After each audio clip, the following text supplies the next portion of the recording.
I have to come clean. My brain is utterly fucked.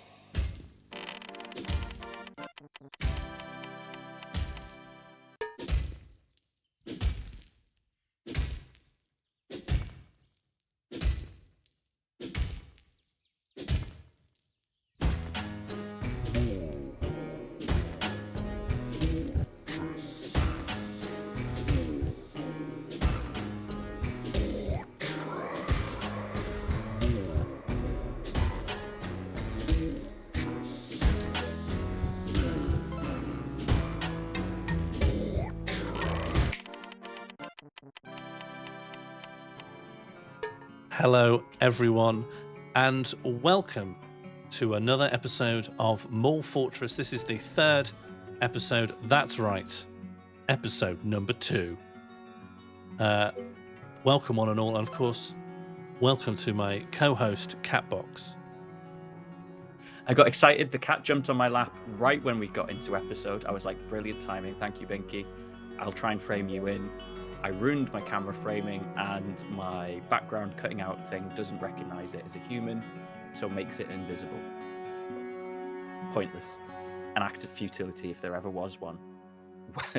Welcome to the human experience. Welcome to being a human, and welcome also to being a dwarf. Some people are asking for some catch-up in the lore of MorlFortress. Would you like to start off, or shall I? Yeah, we've just opened the most successful dining facility for dwarves ever. It features 3 mezzanine levels.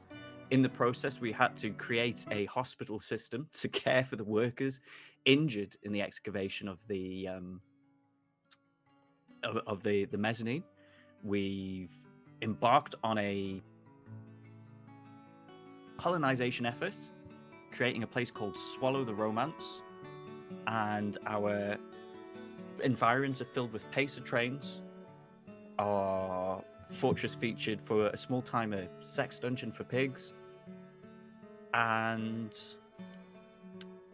we own a lot of geese, and that's about. I think that's all the major stuff I noticed.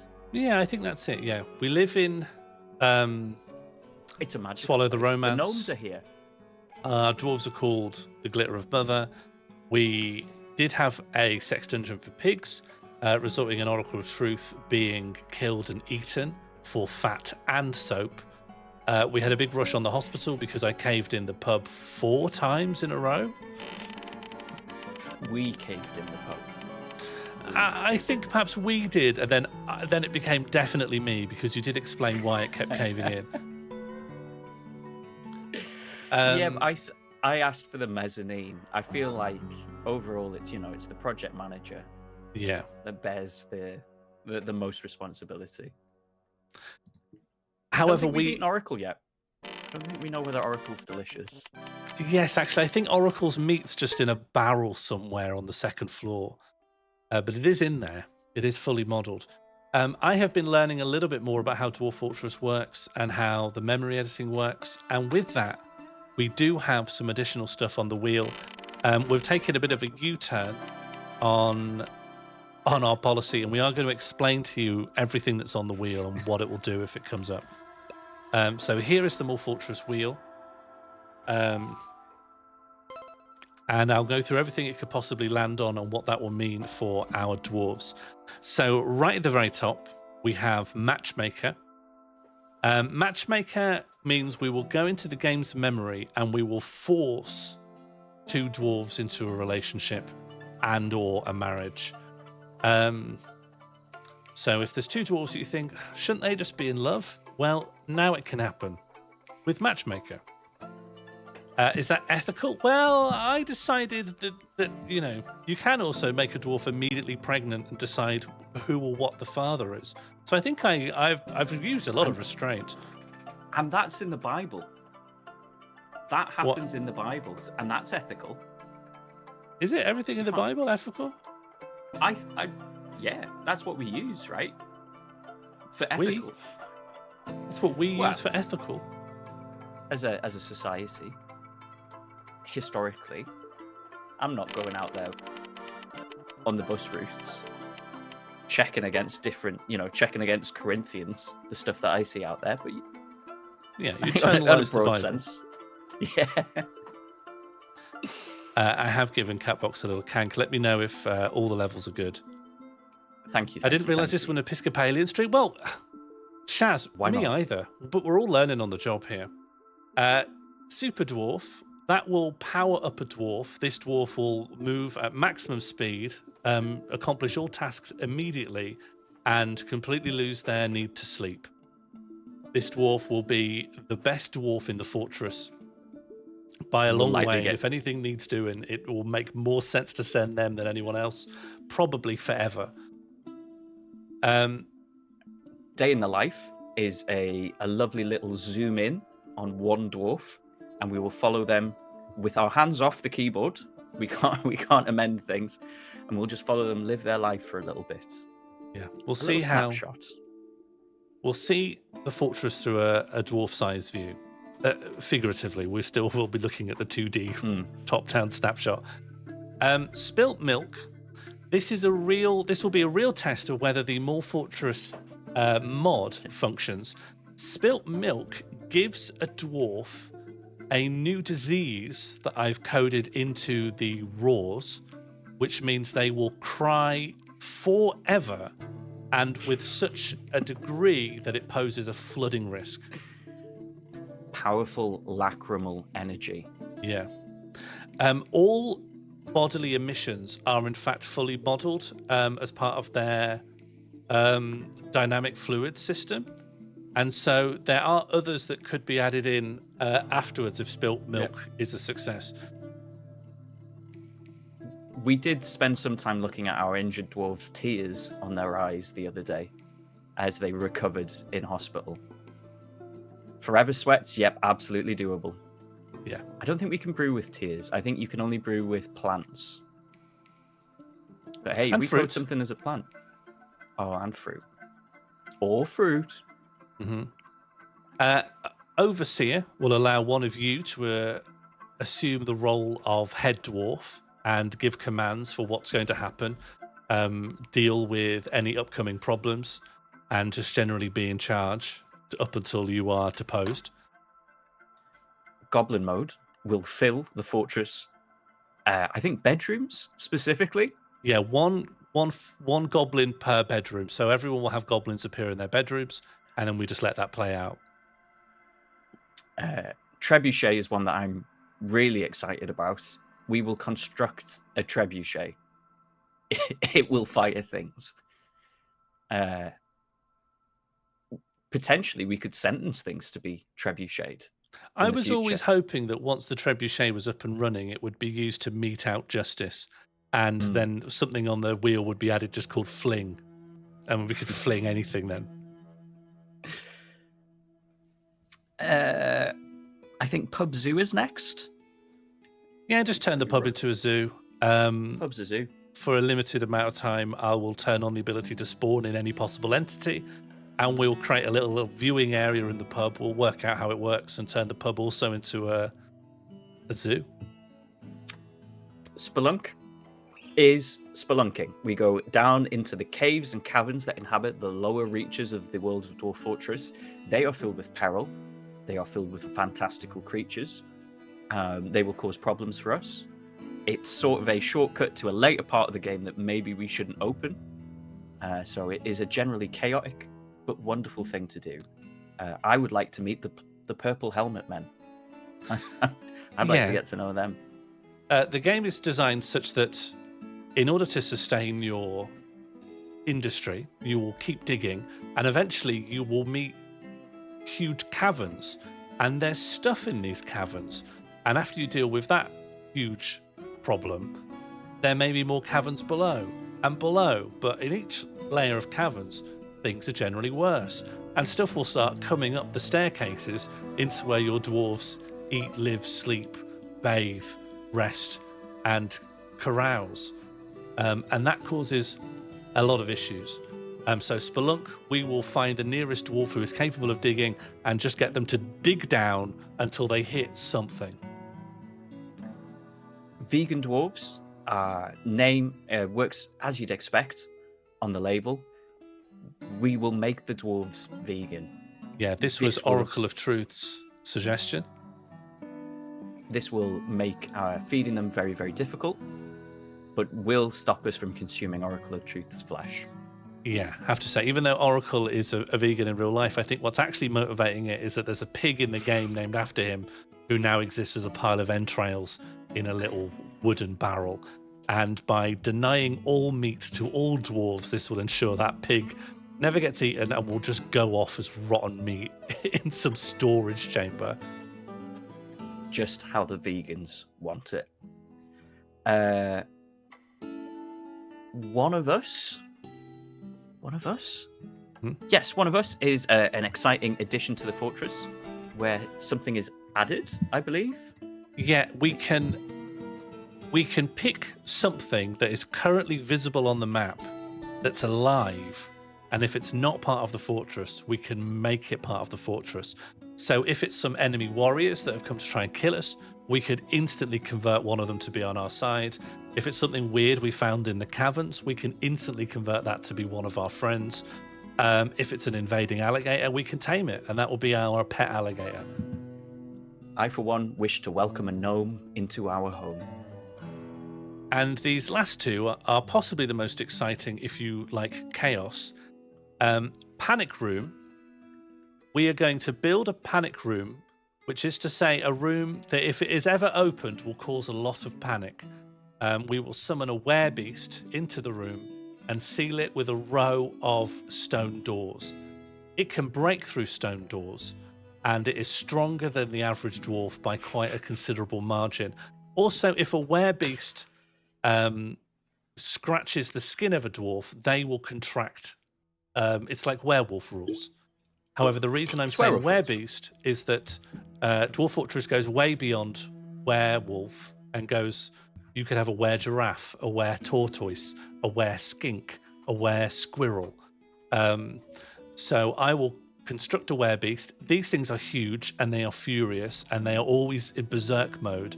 And if it gets out, it will probably kill a few things. And what survives may turn into it on the full moon. Will become, it'll be every full moon, so about once a month, we will have a were outbreak, and that will be a thing we'll just have to deal with for the rest of the game. And then last one, Nightmare Daydream. Sean, would you tee this one up? Yeah. So I've been looking into what is the maddest or most ferocious thing that you can actually tame in the same way that you would tame a wild dog. And that is a nightmare. Anything more bizarre and huge and ferocious than this, dwarves will never accept as a friend. But for some reason, whether by an error or an oversight, you can tame and befriend a nightmare. Now, a nightmare is a synthetic creature made from evil magic that is completely procedurally generated.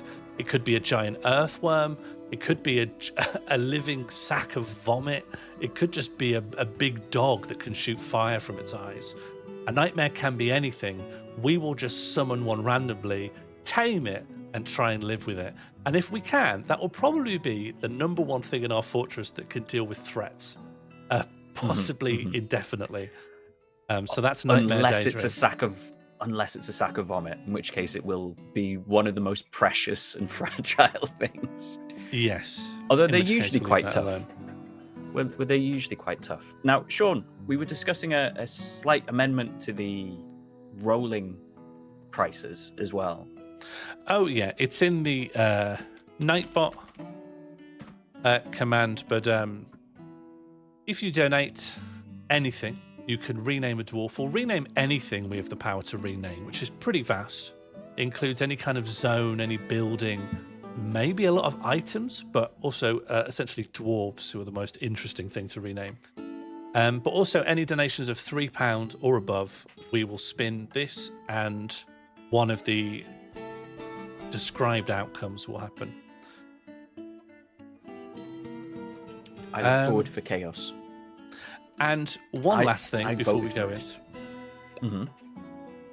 In about an hour or so, we will actually stop and we will pin down what our long-term objective for this fortress is. What is our goal here? What are we aiming towards? And that will see us through to MorlFortress. Because we've done the groundwork. Yeah. We've built a mezzanine Weatherspoons. Now it's time to think big. Is there a donation amount for wheel additions? Right now, just anything. Just anything. If things start getting a bit too hectic, I might increase the price to lower the frequency. But at the moment, fill your boots. Okay. I can't wait to see our friends. We are in Swallow the Romance. Just loading now.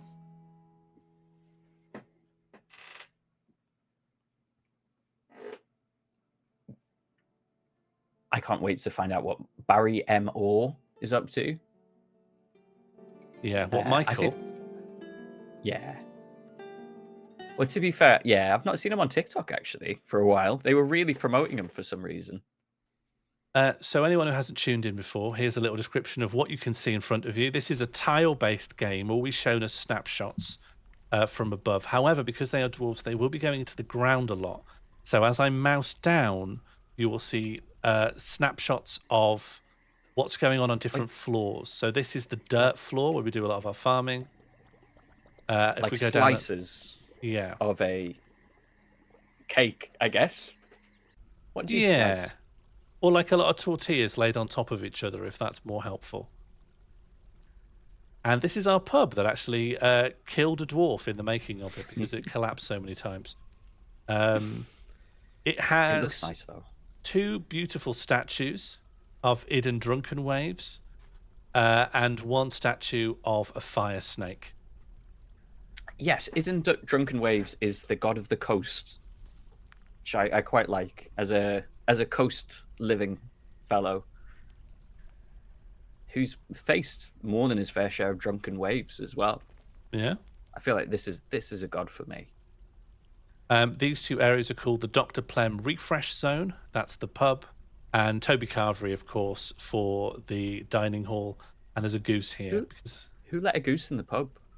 Well, the geeks, a lot of the animals, when they haven't got anything else to do, they come and stand in the pub. And I'm not 100% why. I think because this floor is designated as a meeting area. Yeah, and still. it's trying to fly up to there. It's trying to be here, yeah, and it falls down the mezzanine. Maybe the mezzanine shouldn't be. Well, I don't know. It's quite nice to have the dwarves congregate on the mezzanine of the pub when they haven't got anything else to do. Yeah. Maybe we should put some chairs up here, so you could just sit and look down on the pub. Oh, we've only got 1 chair. Keep building. There we go. Chair, and then they can just sit over there, sit with their friends, look at what people are doing in the pub. This is where the real long timers will sit. You know, they're not going to sit down there in the crowd. They sit up. They get in there early. They get the bus into town, and then they sit up the top of the Weatherspoons, just supping their ale. One of the issues with the animals congregating here is they keep bringing worms and snails and things with them. Maybe that's not so good for the pub. We have 14 agitated animals, but all of these are pacer trains, which spawned in last time. Mighty Fighty Shush Bugs tipped £5. Please add Build Real Doltan to wheel. Okay, adding now. Build Real Doltan. We'll add Build Real Doltan. Have I spelt that right? Yes.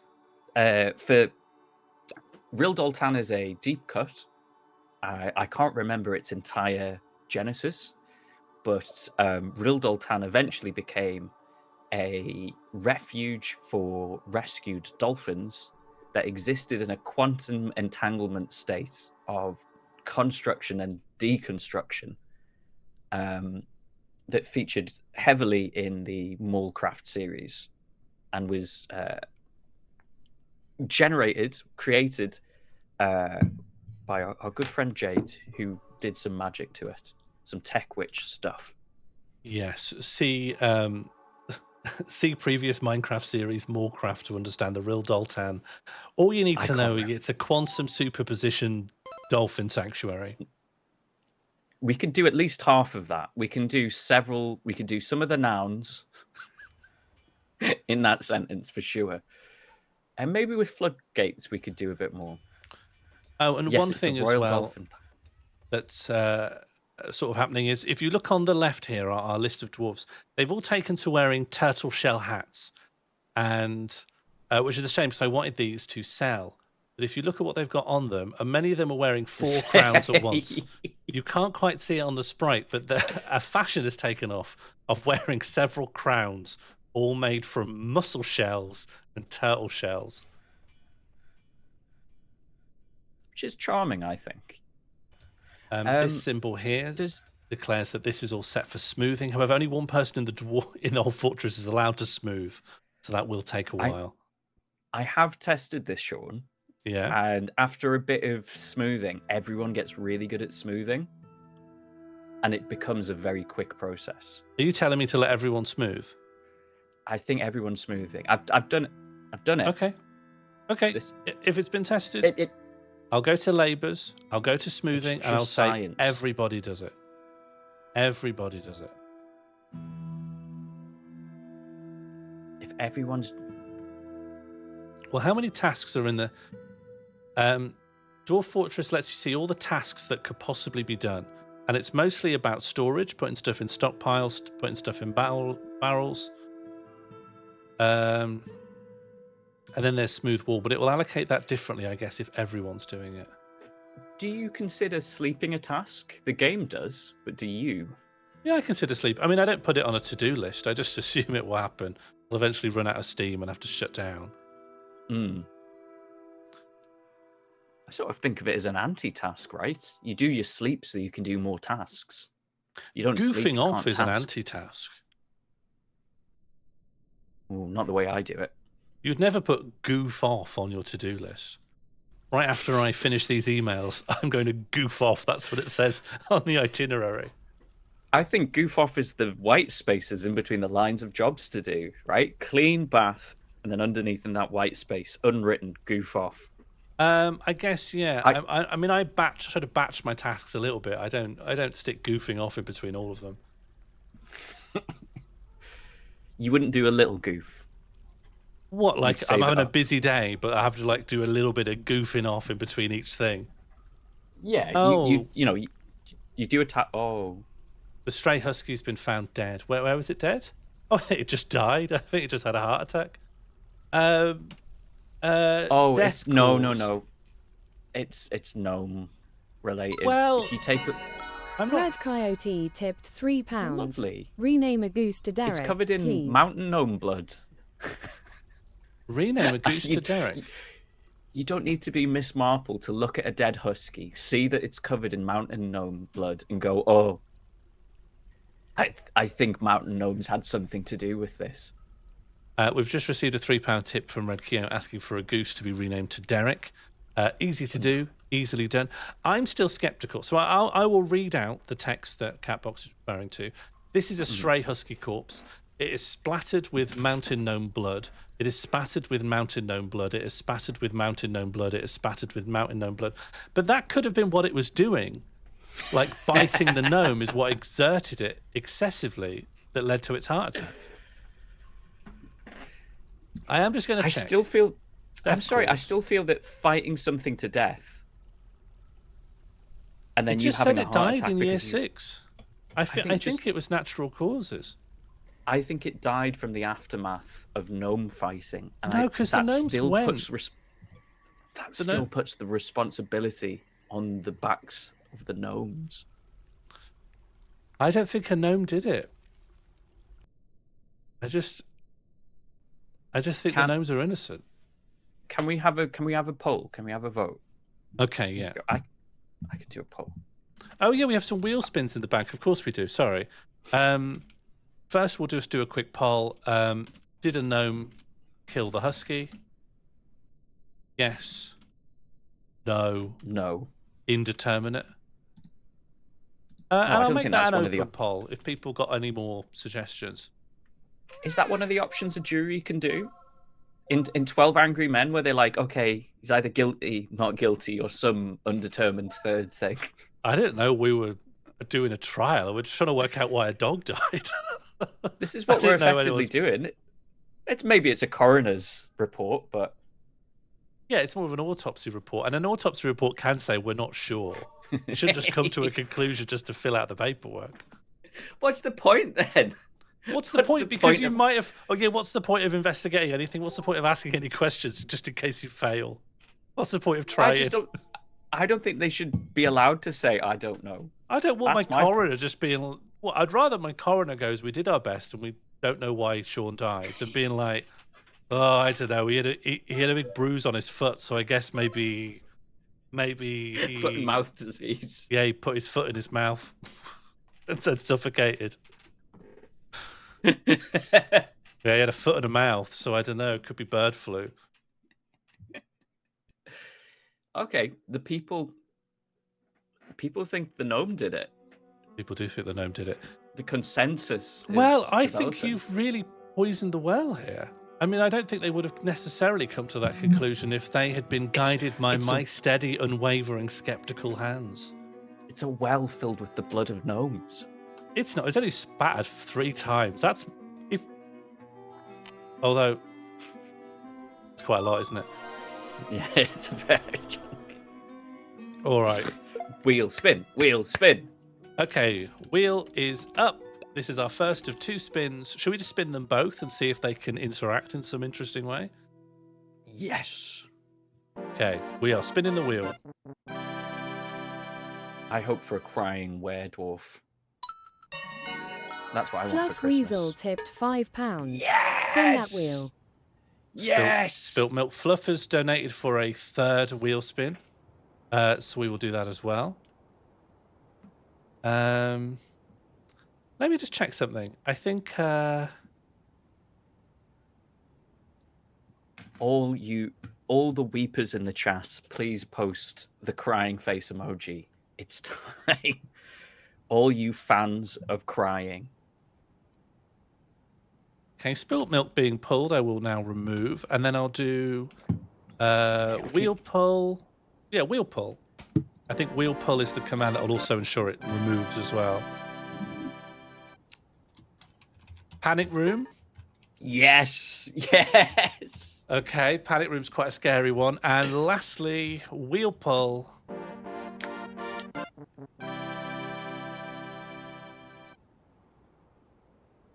Super Dwarf.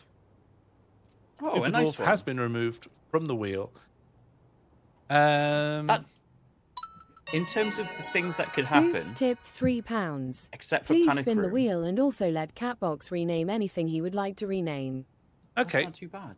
we've got a donation from Harry. Please spin the wheel, but also, Catbox, you get to rename anything to anything you'd like to rename it to. Oh, brilliant. Okay. What do I want? I would like a little meeting room where the husky got killed that says gnome crime scene number 1. That's good. Okay, so we'll call this a meeting area, which means that for some reason dwarves will come here and we will just assume they're investigating. Yep. Gnome crime scene number 1.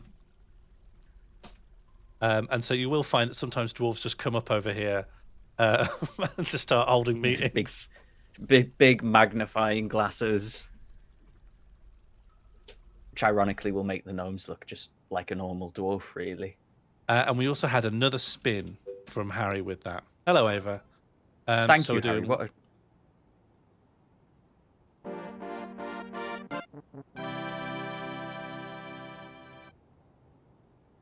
Day in the life. Wow, Okay. okay. All of these at once is going to be very difficult to do. Yes, I'm thinking about writing them down in reverse how long it takes order. So day in the life, we want to spend a little bit of time with that, so we'll do that last. Panic room could be set up relatively quickly. There was spilt milk. What was the other one? We did 4 wheel spins. Super dwarf. Super dwarf. Super That one's instantaneous. Okay. So we should determine which dwarf do we want to be a super dwarf. I'm going to. How many dwarves do we have? We've We have got 18 18. dwarves. So we need a random number between 1 and 18. Oh, that's not a bad way of doing it. Oh, I just assumed it was, the whims of fate, which one gets. No, yeah, that's pretty good. 24 okay, Shaz has said Clell, and Harry Hardy has said Clell. Oh, they've just seen all the Clell pickles. Well, there are 2 Clells. Yeah, there's Clell Tickle and Clell Pickle. But I mean, of the dwarves that people know, I think we should just let people infinite referendum it. Okay. That's also a fun way of doing this. Or we could do it random. I'm not sold completely on either method. I feel like random gives us the chance to maybe pick another dwarf and generate a fun story with them. Yeah, we could expand the lore of a as heretofore uncelebrated dwarf. we're all Clell heads, right? We've all got the Clell Tickle T-shirt. But Let me see. who's tech good? I think I've got a random number generator. I think I made it and I've never really used it. I can bring up a random number generator if you want. No, but I can do one through Sammy. I just need to remember how it works. Yeah, I think I write RNG lower bound. Random number between 1 and 18. Just make a wheel with 18 segments. 69 heh. Nice. Okay. Random number generator between 1 and 18. Here we go. I saw 27 there, I think. Well, that shouldn't have been there. Okay, 7. So who's that? That's got cock and balls, Lorbum, Adilinal, Anus, Bim, Clell, Imush, and then Gomelon. Gomo. Okay, Gomelon it is. Powerful Gomelon. And then we just type in Super Dwarf. Oh, and then we need the ID. Okay, so we just type in GUI, GM editor, and then we keep that to one side so I can see their ID. And then we type Super Dwarf, and then we type in 1003. Has that worked? Let's find out. Super Dwarf add. Yeah, they should have just printed like that worked or that didn't work or. Is it not? Do we need to write Super Dwarf add? Oh yes, thank you. Applying Super Dwarf to 1003. Gomelon. Okay. Uzops. Okay. Yes, this is how fast Gomelon is now. Whoa. Gomelon can do anything instantaneously. They go at an incredibly fast speed. This is them getting more done in about 5 minutes than most dwarfs will do in half a year. This is how fast they can smooth. So they're just going to sort the whole fortress out. Can we get a bit of... oh, they're going to be smoothing for a while. That's a shame. I was going to say, can we have a bit of Sonic music? Oh, that would have been good. Oh, well. Okay, maybe I shouldn't have pushed. Maybe I shouldn't have pushed so hard for all this smoothing. Well, no, it'll be sorted soon. I mean, just leave it to Gomelon. Look, this is normal people smoothing. Pathetic. It's really rubbish, isn't it? And then Gomelon's done an entire bedroom just while we were looking at these 4 dwarves. Okay, God. So that's Super Dwarf. I really hope Gomelon is getting paid piecework rather than day rate because... Yeah, you want to be done based on quotas and output here. Coming up next,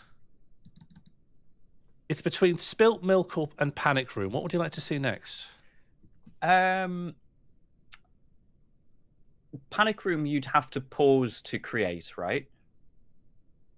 Like once it starts, because you'll have to spawn in the stuff, and then it will start, right? So in theory, you could do Panic Room and then start one dwarf crying and let them both run at once.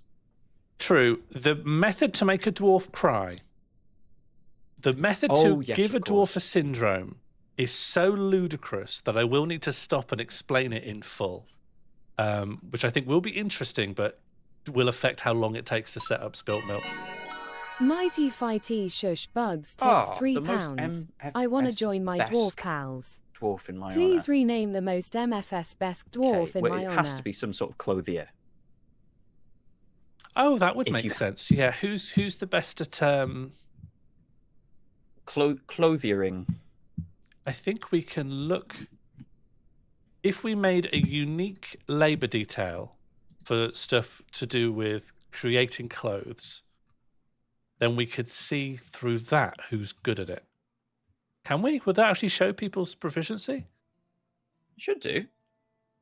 If they've got any proficiency in it at all, it should show you it. If there's none, then no one knows anything about it.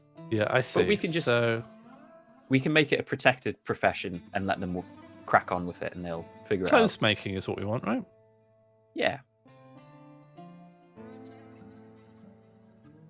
It isn't showing anyone has any skill in this. Oh, no. Could it be we've just got no one who's any good at it? Yeah, no one can do it. In that case, we just choose a random dwarf.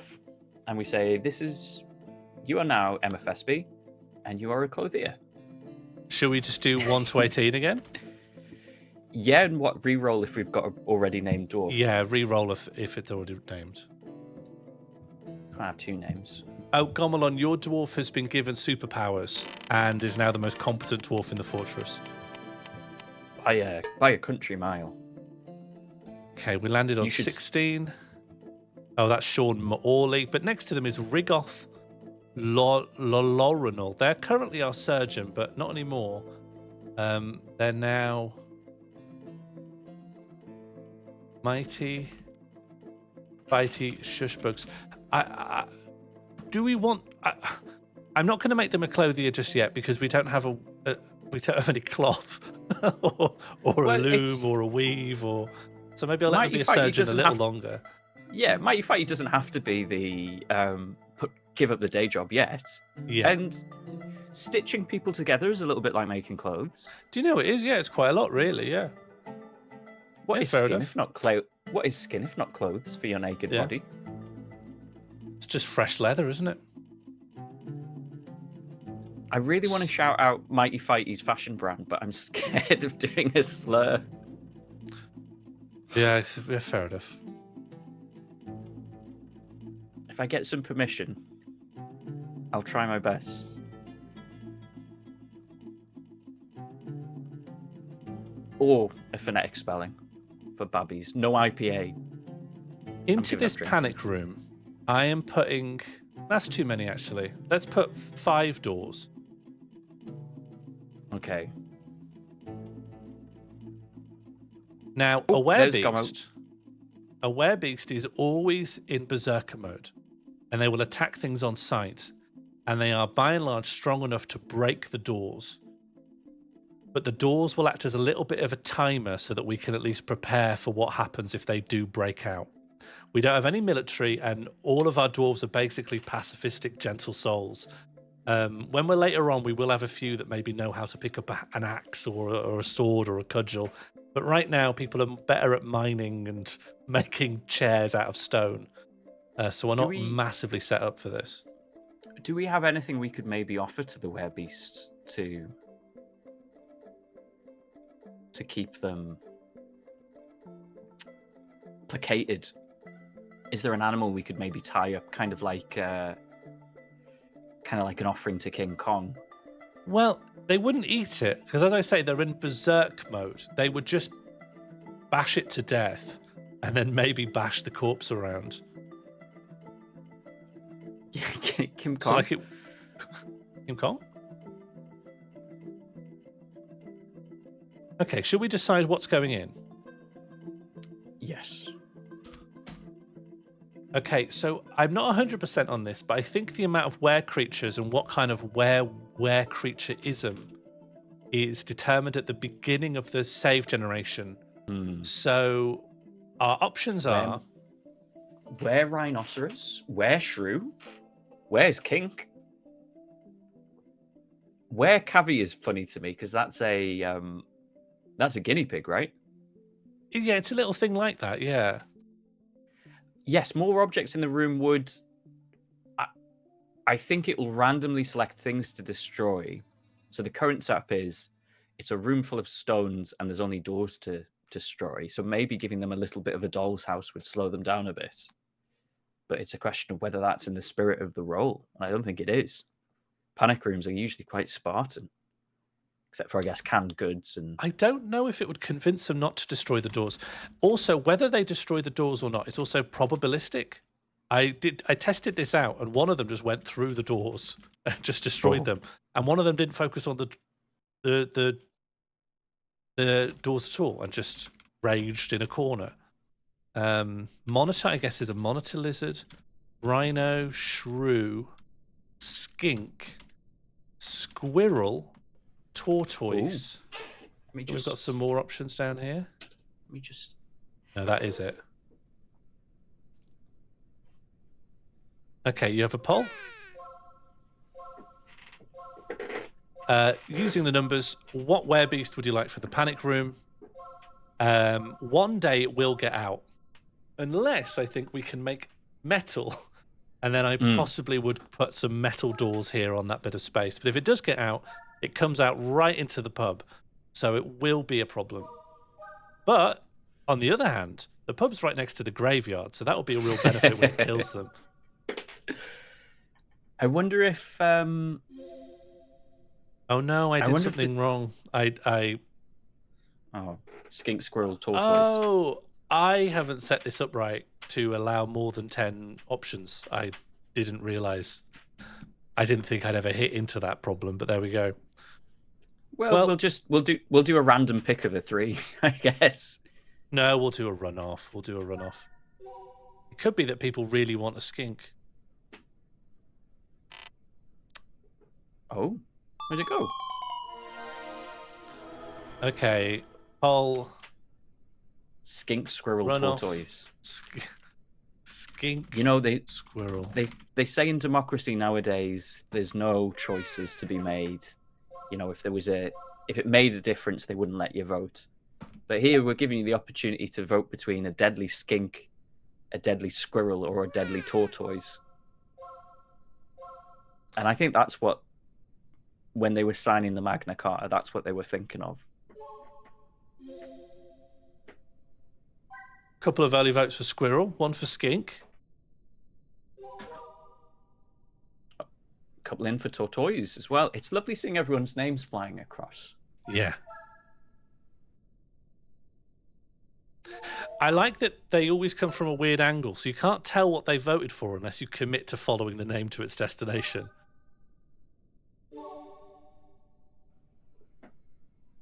Did you like a little bit of my mime work there?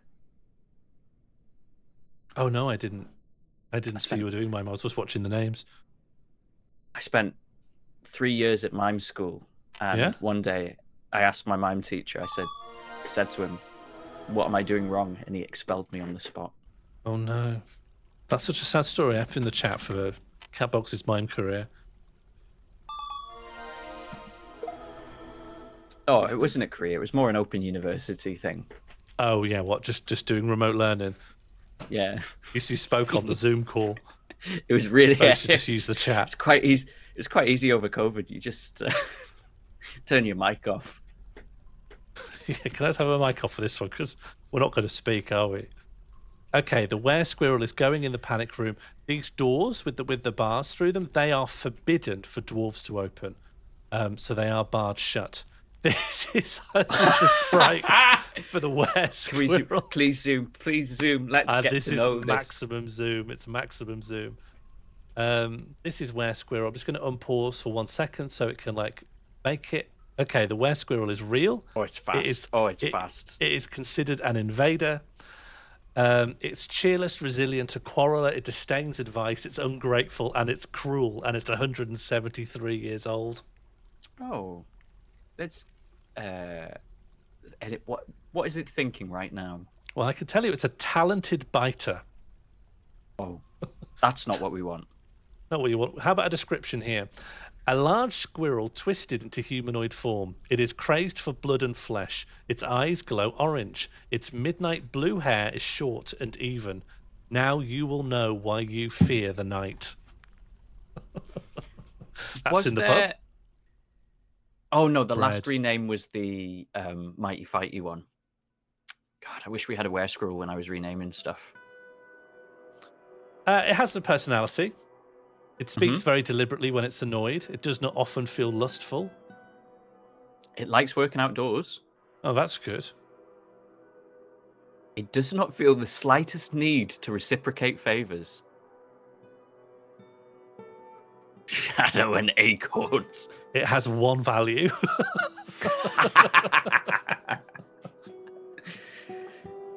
It absolutely detests worms.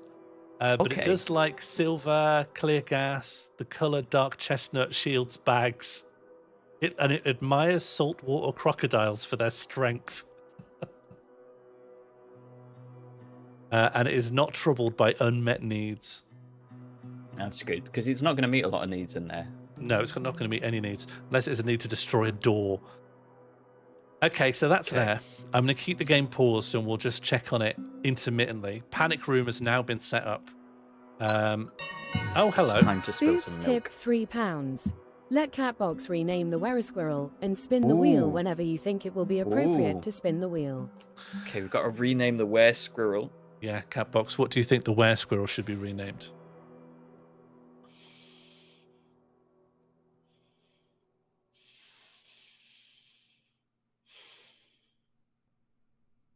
Bruce Forsyth. Very good, very good. Bruce. Is it? No, I think that's a rare How do you squirrel. spell Forsyth? Is it like this? I think it's the one on the top, Sean. I think the one on the top's the name and the bottom's the thing. So what you're creating is a Bruce Forsyth. What I want is a Weresquirrel called Bruce Forsyth. Oh, understood. Well, hang on. Let me. Currently, I've made a Bruce Forsyth called Bruce Forsyth, and I'll change this one back to Weresquirrel. Have I spelt Bruce Forsyth correctly? That's good. I can't. It's named Bruce Forsyth because it's 4 limbs reap bodies like Bread. 4 scythes. Oh, that is good. I'm already I'm writing law, writing in my law book. Okay. Bruce forsooth. We have another wheel pull coming. Wait, spilt milk. Yeah, and we will be doing spilt milk, but okay, and we will also be spelunking. Do you know what? Spelunk is an easy one just to pop in right now, though. Okay, let's see who's a miner and who can dig. This miner is currently cock and balls is smoothing the wall. Oh no, it has to go into someone's bedroom. That's rough. Okay. With maximum priority, dig down as far as you possibly can. And they'll just start doing that in a second. Unfortunately, that's going to be... Whose bedroom is that? Whose bedroom are they digging that in? If you click on the bed, it should bring up the room. Oh, maybe not anymore. Maybe you have to click on zones. I don't think I've assigned these rooms yet, so let's just let them assign now. And someone's just going to discover when they get into their room that there's a staircase all the way down to hell. Oh yeah, sorry. D-wheel. Yeah. This is no one's room yet, but this will be a feature of one of the bedrooms.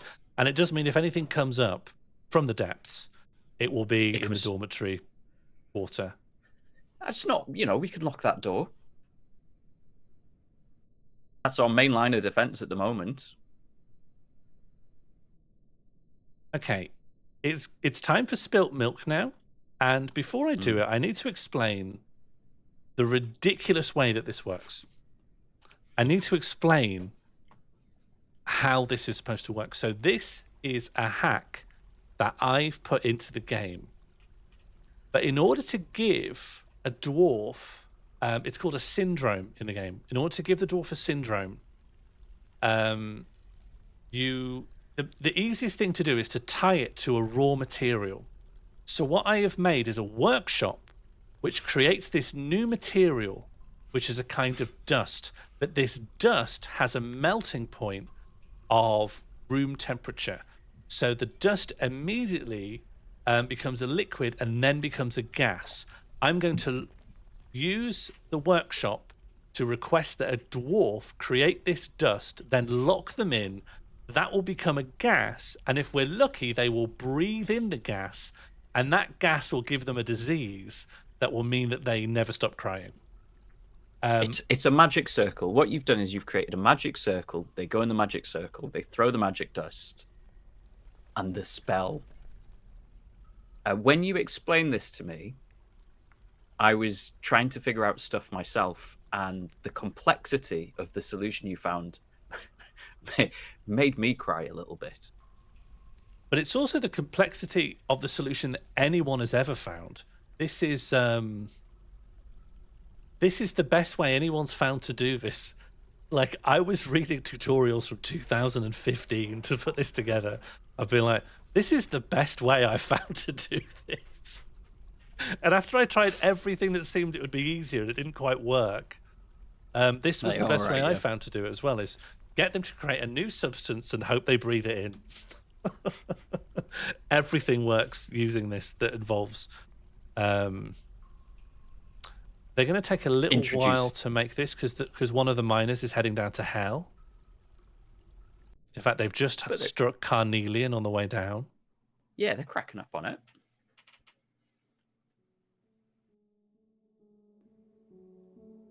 Yes, Jim, I was thinking about that as well.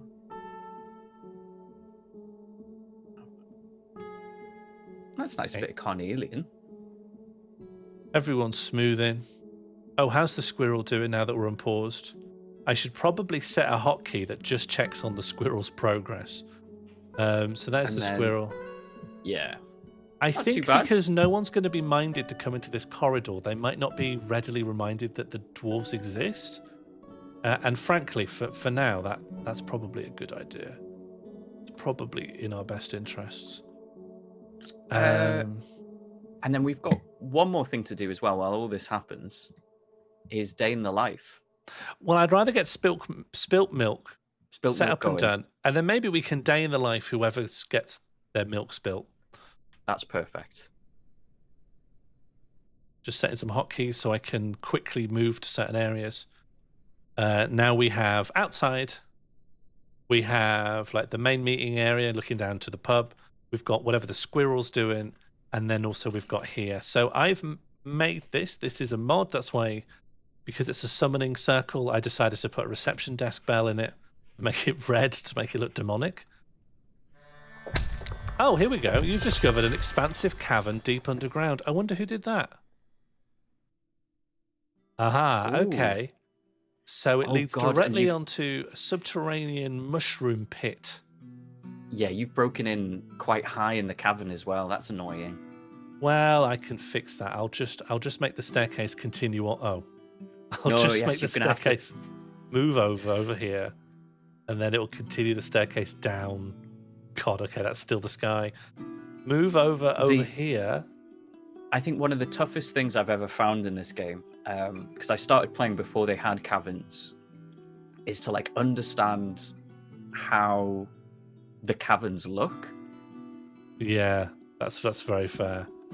Like there's a bit of 3D spatial processing you have to do. So this is all water. The numbers indicate the depth of water. So this 7 is maximum. Yeah, this is actually a very full cavern of water, which our dwarves could drink, or we can make misters out of. That's really good. Yeah. But it doesn't give us anywhere to sort of step out to. Yeah, you can't walk around. There's no land. This is a completely waterlogged mushroom cavern. Everything is water. There's got to be a bit somewhere. Okay, I'll keep looking, but maybe we can't see it yet. Look, the worms are here. What worms? Oh no, it was just the number 7. Sorry. It was just the number 7. Ooh, the worms are here. Click U and check the units to see if there's anything that the game's spotted. There's Bruce Forsyth, who's currently berserk and is represented by a moon. We've got a lot of agitated pacer trains. We've got a lot of piglets as well, and a few carriages. Oh, but they're friendly. The carriages are friendly. I think the carriages have grown up around dwarves, so they're not as worried. Whereas these guys will be agitated until they die. Yeah. Nothing in the caverns because it's just water. It's just water. Let's dig on, eh? Should we just dig on? Yeah. Just dig on. There's things that live in the water though. There's here there ain't. Men. No old men here though. We'll be seeing some old men. We'll probably see some old men, but will they really splash out of the water and go find us? I'm not so sure. Troglodytes. They don't like the water though. Yeah, I don't like them. You don't like troglodytes? Yeah. Yeah, I don't like troglodytes. What's the name of the other species to the Morlocks? There's the Morlocks and there's the Eloi. The Eloy. Yeah, you I hate the Eloy. I'm an absolute Morlock guy myself. you just said you don't like troglodytes, and the Morlocks are troglodytes. What do you mean they're troglodytes, Morlocks? What do you mean? Morlocks live under the ground, right? Yeah, and troglodyte literally means someone who lives in a cave. You don't have to live underground. If you live in a tunnel system, you're not a troglodyte.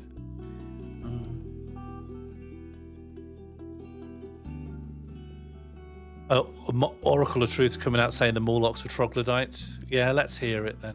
Go on then. Come on, another round of this. Can't say anything nowadays. Can't Can't even say that Morlocks aren't troglodytes. Yeah, where to, mate? Yeah, let's mate, hear it. where to? Yeah, they're letting anyone join in Morlock society now.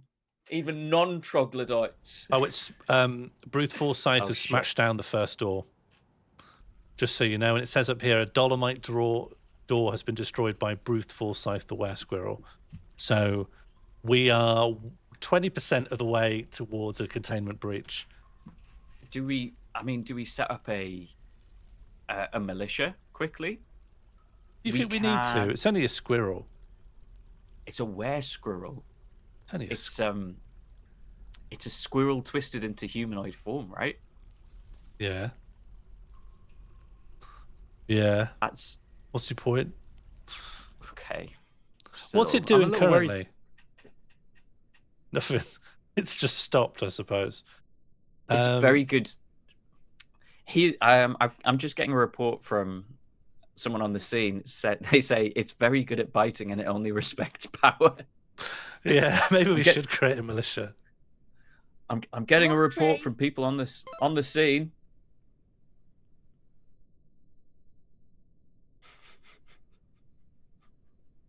This stone's nice. That yellow stone's quite nice. Good. That's beautiful, isn't it? Where they're digging there.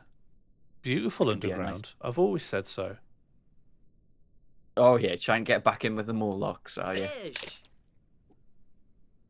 Well, I always loved the Morlocks. This is your bacon. I'm just saying they're not bacon sandwich moments. You sat with a bunch of Morlocks, going, "I love underground. I love what you've got you. going on here. Do you need like supplements or whatever? Because you live here. Are you all healthy?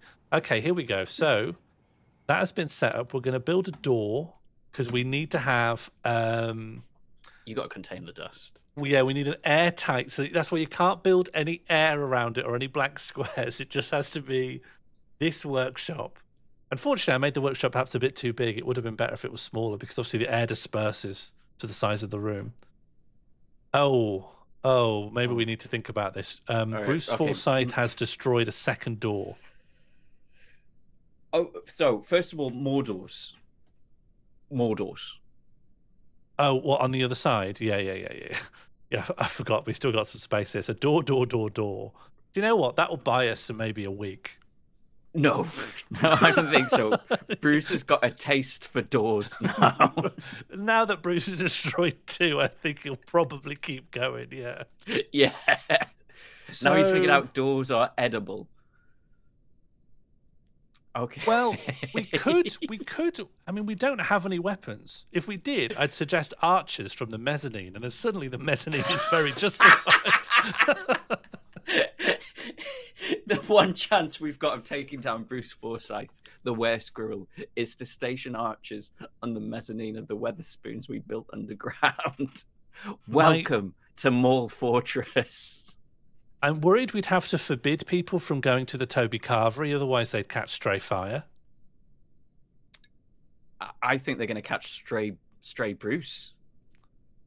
Well, anyway, yeah. How do we forbid people from going to the Toby Carvery? Because Bruce Forsyth will be here before the week's out, and he'll kill you. Brilliant. Oracle of Truth asks, "Can we collapse the tunnel?" I mean, we could try. We could brick it up rather than a wall. Rather than a door, we could try building a wall. Yeah, it feels against the spirit of the thing, though. Yeah, we have to let Bruce come out. It's not a panic crypt.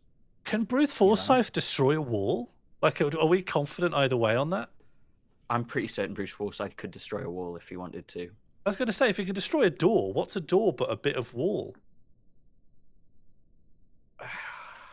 What's a door but a type of wall? It's a wiggly wall. What? Okay. Anus is just creating this door here. Yeah, pause. Pause the game for a sec. We need to Okay. think. We need to plan. Okay. And we all we also need. This is when we were going to start our long-term goal. I was going to say that's now, isn't it? That's when we were going to do it. This isn't ideal. We might have to push that meeting back. No, you don't want to have it now. Well, pause. Leave the then just resume again. Yeah, guys, leave the whiteboard in the room. We are going to use that to plan what we're going to do about Bruce Forsyth, but we can kill Bruce Forsyth. We just need time. And we also need Fluff a Weasel quarantine. tipped £5. Fluff has asked that we kill again. Okay, maybe if we spin something on the wheel could help. Can I just check if that's plausible? I don't know why I said kill again. Pub zoo. Pub zoo could be good because then we could put an entity in the pub zoo which might be capable of fending off Bruce Forsyth. And you know what else might be good? Nightmare Daydream. If we tamed a nightmare and told the nightmare it has to live in the pub, then we could let Bruce Forsyth out and let Bruce Forsyth fight the nightmare in the pub. I can't believe they let nightmares in the pub nowadays. Well, we're gonna have to, yeah. If for security. While we're doing that, Christ, we don't have metalwork yet. We've got a few axes.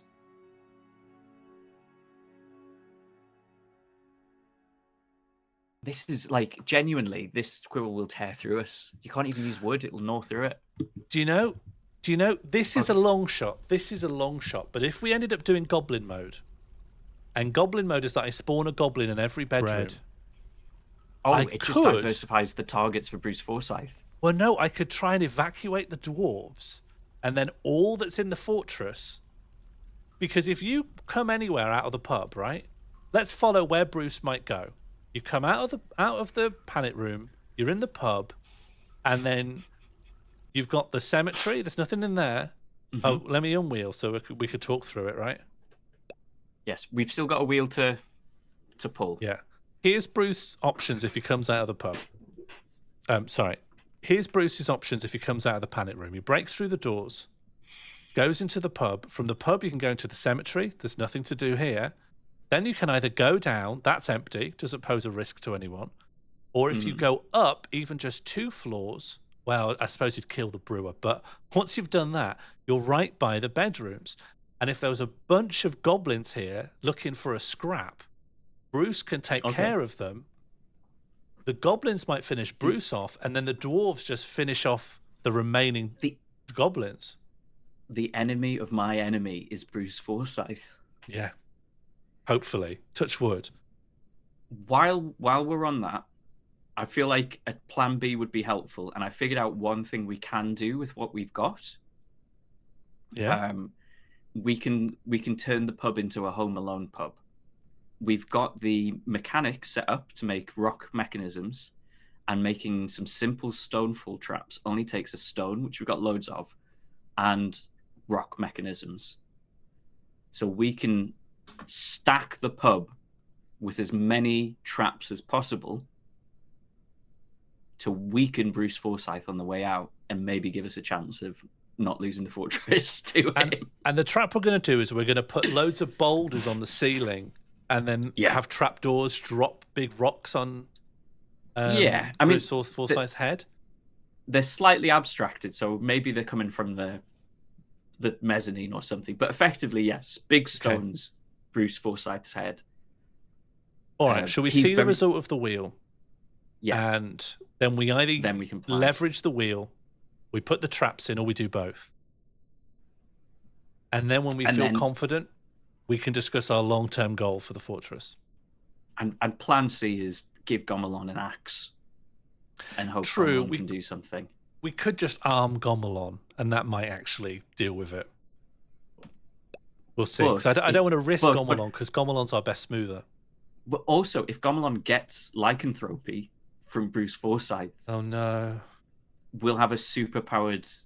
Yeah, if Gomelon Were becomes a squirrel. were-squirrel, then we're destroyed, aren't we? Because It's they're the- super fast. It's the one thing we don't want to happen.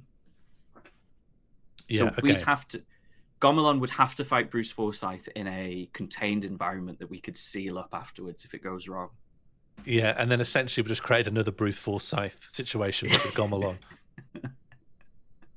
Okay, Seal let's the see if this Lacrimosa wheel in with will help Bruce. us. Jim Reception has a really good idea. What- The endless tears of the... Oh no, Bruce would kill the crying dwarf. Yeah, Oh, the tears we could wouldn't help tun- in a Mortal Kombat situation. we could tunnel the Yeah. the room above, put some grating in, and station the crying dwarf above to try. Oh, until fill Bruce the... drowns. Yeah, Drown Bruce in dwarf tears. That's doable. it's a risky, time-consuming task. It's a mad it is task. doable. Lock another dwarf in there so it can cry on a squirrel until Well, no, it drowns. because if Bruce gets his squirrely claws, his scythe-like claws on that dwarf, he'll kill him. Yeah. We need the dwarf alive, so we need the dwarf a floor above. Yeah. Crying through the crying holes down. in a grate, yeah. Yes. Crying into a drain that then drains onto the squirrel. Mighty Fight is accusing me of wanting to build another mezzanine. This is why I wanted a mezzanine in the first place. No, your mezzanine still caused more harm than it's helped. I don't see how it's benefited us. Though it is nice to look down on the pub, although no one will go there because of the risk of being bitten. Okay, let's see what the wheel has for us. Oh, come on.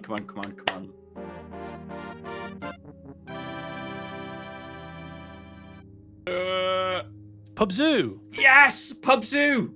Pub Zoo. Okay. What can we put in the pub? What can we put in the pub? What could possibly, and now it has to be an animal. We can't put something, it has to be an animal that could possibly be in a zoo, but I'm happy to put as many in as needs be. I think I could put a door in, so whatever's in there is just stuck Yes. in. And that, because we know that if Bruce wins, Godzilla versus King Kong. yeah, if Bruce wins, we know he'll just knock that door down as well. But we'll have a wild animal in the pub. No, I'm just going to save. I'm just going to do pre-Bruce escape, just in case, you know.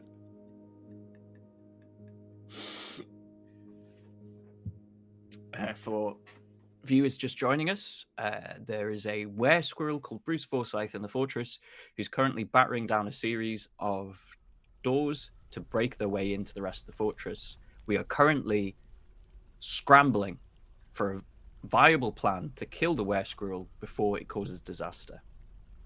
The current plan: place a more terrifying animal between us and the were-squirrel.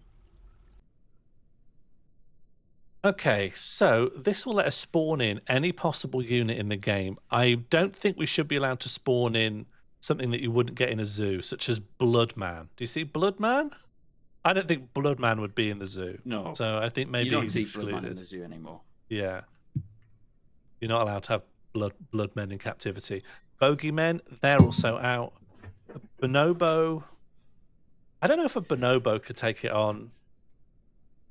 Bronze Colossus, no, even though it would do that would be Yeah. an excellent battle to watch. Burning Ghost, again, it's not quite zoo enough, is it? I'd love to see cave crocodiles are quite deadly. Cave crocodiles, and especially, have we got anything giant? Shall I search the word giant? Here we go. Giant spiders are Giant quite good adder. as well. If we get it poisoned, if we could poison, giant alligators are very ferocious. Giant eye, a giant little- bark scorpion could be all right. Yeah, I was going to say a little bit of meta play here. The giant adder has no limbs, so every blow's a body blow, right? Yeah. Well, no, giant albatross, it just flies out of the mezzanine. Fluff. Yeah, we can't get anything that can fly or jump too high because it'll jump out and start killing the dwarves. Has to be something that's very flat to the ground. That's why I'm thinking snake. Great remembering. Bruce does love saltwater crocodiles. Yeah. Now, just to emphasize, it might already be clear, but we want to get something that is just strong enough to kill Bruce Forsyth. Because the thing that we're adding, it's just been spawned out of nowhere, so it's not tame. It will be scared, and it will attack our dwarves on sight as well. But it won't be. We'll have to lock the pub as soon as it's in. Probably we'll have to lock the pub. Yeah, it's a lock-in. Why is it a lock-in tonight? Oh yeah, it's a lock-out. Coming to town. It's a lock-out. Giant spider potentially. Yeah, let's just go through them. So we got bush tit, capuchin, capybara, cardinal, cave spider, cave toad, cave swallow, chameleon, cheetah, chinchilla, chipmunk, coati, cockatiel, copperhead snake, cougar, crab, crow, cuttlefish, deer, tortoise, dingo, dragonfly, eagle, earthworm, echidna, elephant, elephant seal. Elephant seal? I don't know. Giant elephant? That's... Do we have an elephant? Just an elephant? A giant elephant probably with sheer size could kill a squirrel. Because an elephant's giant normally. Yeah.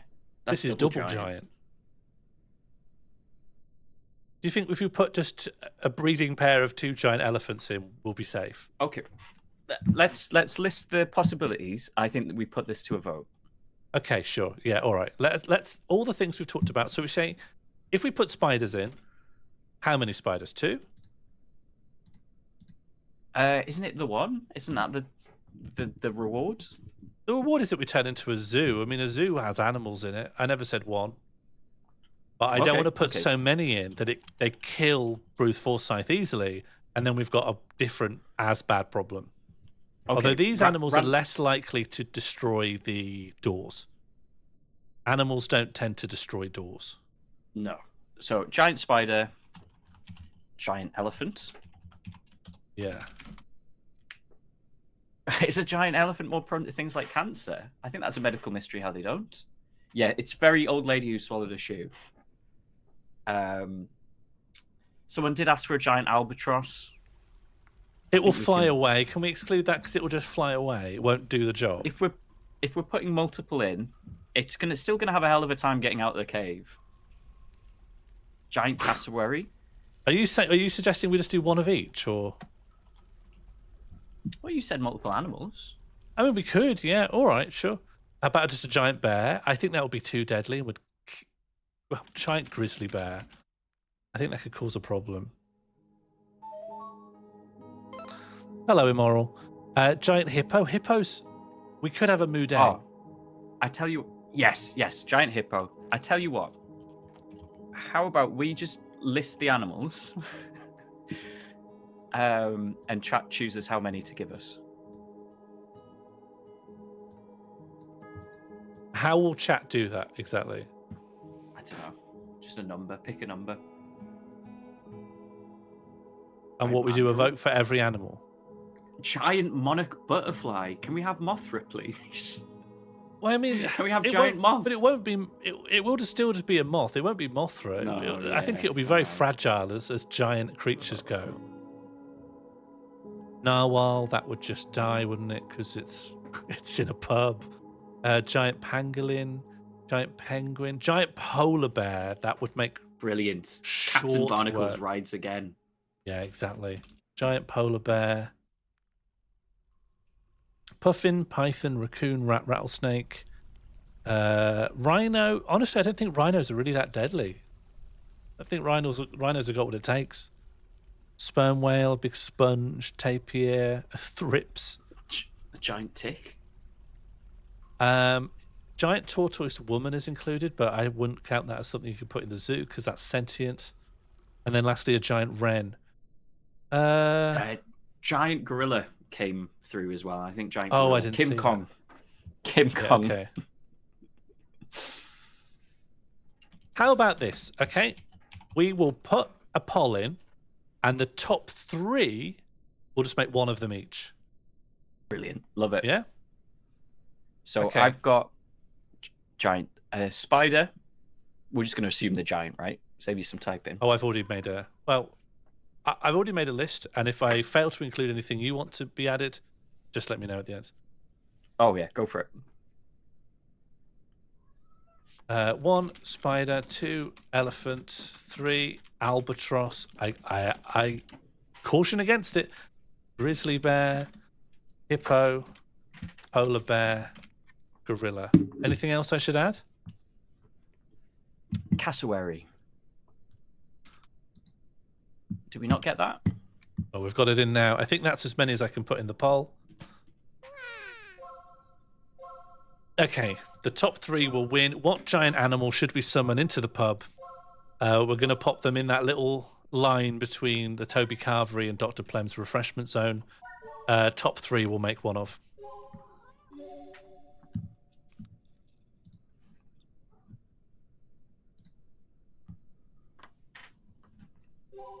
It's difficult running a fortress.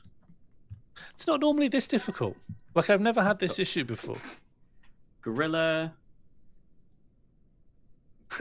albatross. Who's voting for albatross? Let's see. Bread, of course. Mighty, of course. Fair enough. Should have known. Yeah.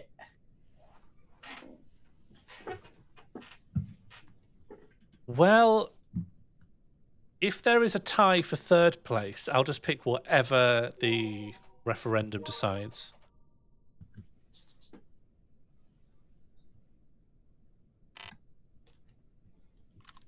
And Just a little patch while we're waiting. Grizzly bear. bear, albatross, and gorilla. Okay. Gorilla. All right, I'll We've just pop those these are straight two in good there, right? hits. Yeah. Okay, giant grizzly bear. Giant patch. That's in. Quite a ferocious sprite. Wow. That's a great sprite. I've not seen a lot of Um, these sprites. No, because you only see giant animals every now and then. They've done an amazing job with the game. I've got a lot of fondness for the ASCII art, but they've really justified graphicking it up.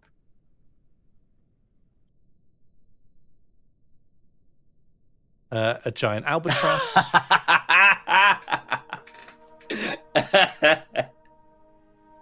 And lastly, we have a giant gorilla. Is the pub sealed? Maybe not yet, actually. Do we have gorilla? I think- Did gorilla come up on the list? Surely there's a giant gorilla somewhere. I thought you saw it, and therefore you said it because you saw it. I saw someone else. I'm sorry, no gorilla. Okay, what's the closest to gorilla? Can we have 8? Yes. Yeah, I guess I'll look at what the nearest thing is. I just assumed that someone saw it. Is the pub dry currently? Yeah, sadly. Is there a bonobo? Giant bonobo? No. Is there a giant monkey? I think was I a saw loon. some kind of a monkey. But I mean, this game's too specific to say monkey, isn't it? So it would be some breed. Oh, a giant rhesus macaque? Brilliant. Stick it in. There we go. All right. My other worry is that these animals will fight each other. Yes, I it's didn't still think just of it through. I didn't think that through. Of course, they'll fight each other, won't they? It's still, but then we'll have the strongest animal to fight. Okay, I've made one Goose. mistake. Yeah. I didn't put a door in yet, so the animals can't leave the pub. The door to keep them in's not in. It's planned, but it's not in. Okay, maybe put some more doors in the hopes that someone gets that door in. Toot sweet. Yeah, okay, so let me... Welcome, Albrot. Albrot, there is a were-squirrel called Bruce Forsyth. We're currently filling the pub with giant animals to fight him in order to save us. However, we haven't blocked the wild animals in. That was an so we need oversight. to rush and fill it up. We also, at some point, will have a dwarf who's going to have infinite tears. And at another point... Oh, yes, you're right. If we do a bunch of doors, eventually one of them will be done by Gomelon.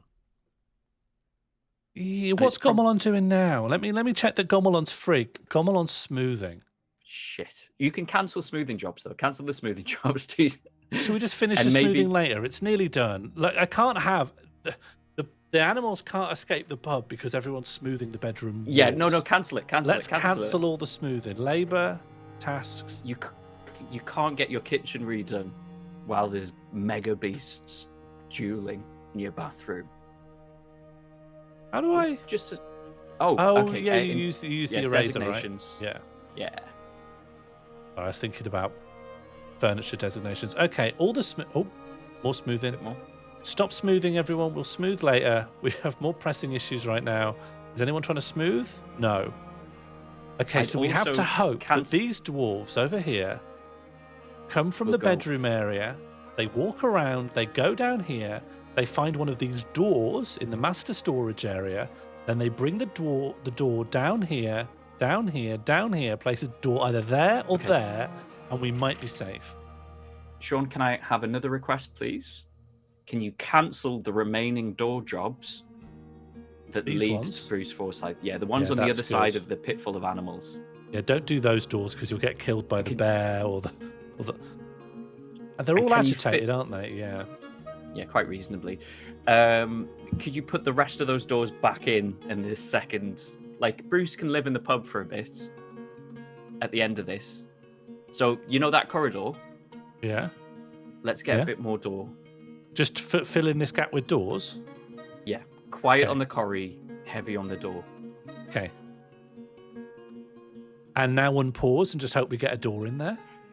Yeah, I Okay, guess. I'm going to scope out the top of this, and I'm just going to wait and see what the dwarves over in the bedroom do. You can increment the game frame by pressing full stop, right? Oh, I didn't know that.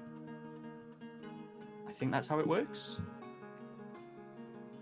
Yeah, so that like moves it a frame, but it's not super fast. It's like for looking at combat. Yeah, I see that. There you go. There they go.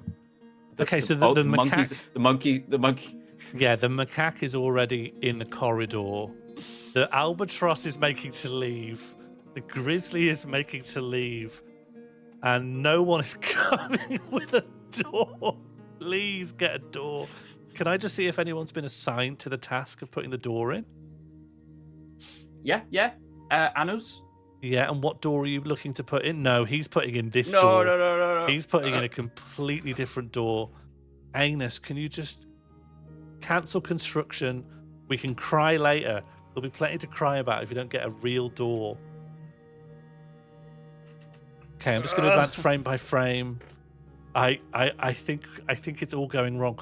Okay, I've got doors in the pub. hang on. Yeah. I've got a radical proposal. Yeah. You're not going to like Yeah. this, but you might have to respect that this is the only way out. Yeah. We have to prematurely release Bruce. Because if Bruce can engage them in combat, they're not going to wander off. Does Bruce know how to use doors? Bruce uses his teeth on doors. Bruce can just go through doors. But the whole point was that these animals fight Bruce. So if Bruce comes out and Bruce is berserk, the can animals are always- going to focus on Bruce rather than wander off. We can always try and drown Bruce in our tears. What you're saying, sorry, that we're going to try and infect a dwarf with a permanent crying disease while a giant grizzly bear and a giant rhesus macaque, I don't think the albatross is going to be a problem, to be honest, but the other two are just tearing through the dwarves and killing them. We're there still trying to plan B Bruce Forsyth. I think the only thing we can do now is let Okay. Bruce out and hope that the combat that we wanted happens, because they're not going to start Okay. leaving when they're in mortal peril like that. Do you think you'd get a copyright strike from the Dancing with the Stars music if you put that on when you release Bruce? I could look into whether that it might.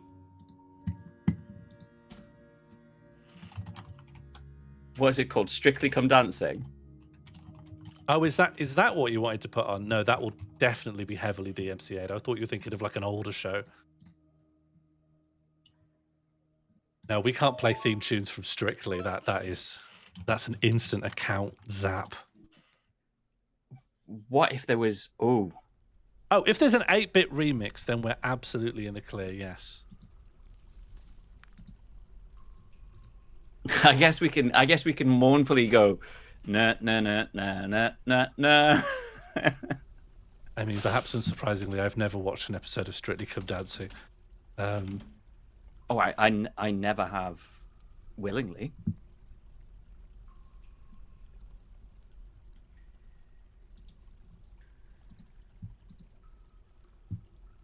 I think this is too unsafe and it's too copyrighted. Look, shall I put these two options to chat? Tier mode and showdown. Okay, yeah. Okay, so what is our approach to the Bruce problem? One, try to set up a tier drowning facility. Showdown right now before the big bear comes out. I've got a gut feeling that Bruce will not understand how to use doors. And just leaving us with some time. I guess it doesn't matter, does it? My understanding is that all entities, if a door is unlocked, will just pass through them. You don't need to be sentient enough to use a handle. Like a dog doesn't get stuck in a room because there's a door. I mean, in real life, sometimes, but I was going to say, I spent half my life opening and shutting doors for my cats. Yeah, it's showdown. Everyone's in for the showdown. I mean, that's fair enough. I think the tier thing is good, and it speaks to the great mechanisms you can make into a fortress. But I feel like it might not work, and that tiers might not go through the. There's problems. Oh, there's problems with this as well. No, I leave it down to chat. I'm not responsible.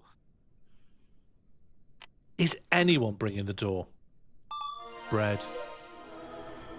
Hello, Red Tickseed. Red Tickseed, do you want just a little primer on what's happening? Because you've chosen an amazing time to turn up. We have a were-squirrel trapped in a little panic room next to this pub, which is half Toby Carvery and half Dr. Plem's refreshment zone. We built some doors in between us and the pub to try and stall it. But then it started just breaking the doors down. So we have installed a grizzly bear, an albatross, and a rhesus macaque in the pub in the hopes that they'll fight each other and the dwarves of Dwarfortress will be spared. Unfortunately, we have to note these are all random events that our chat has triggered through donations. We didn't choose for these to happen.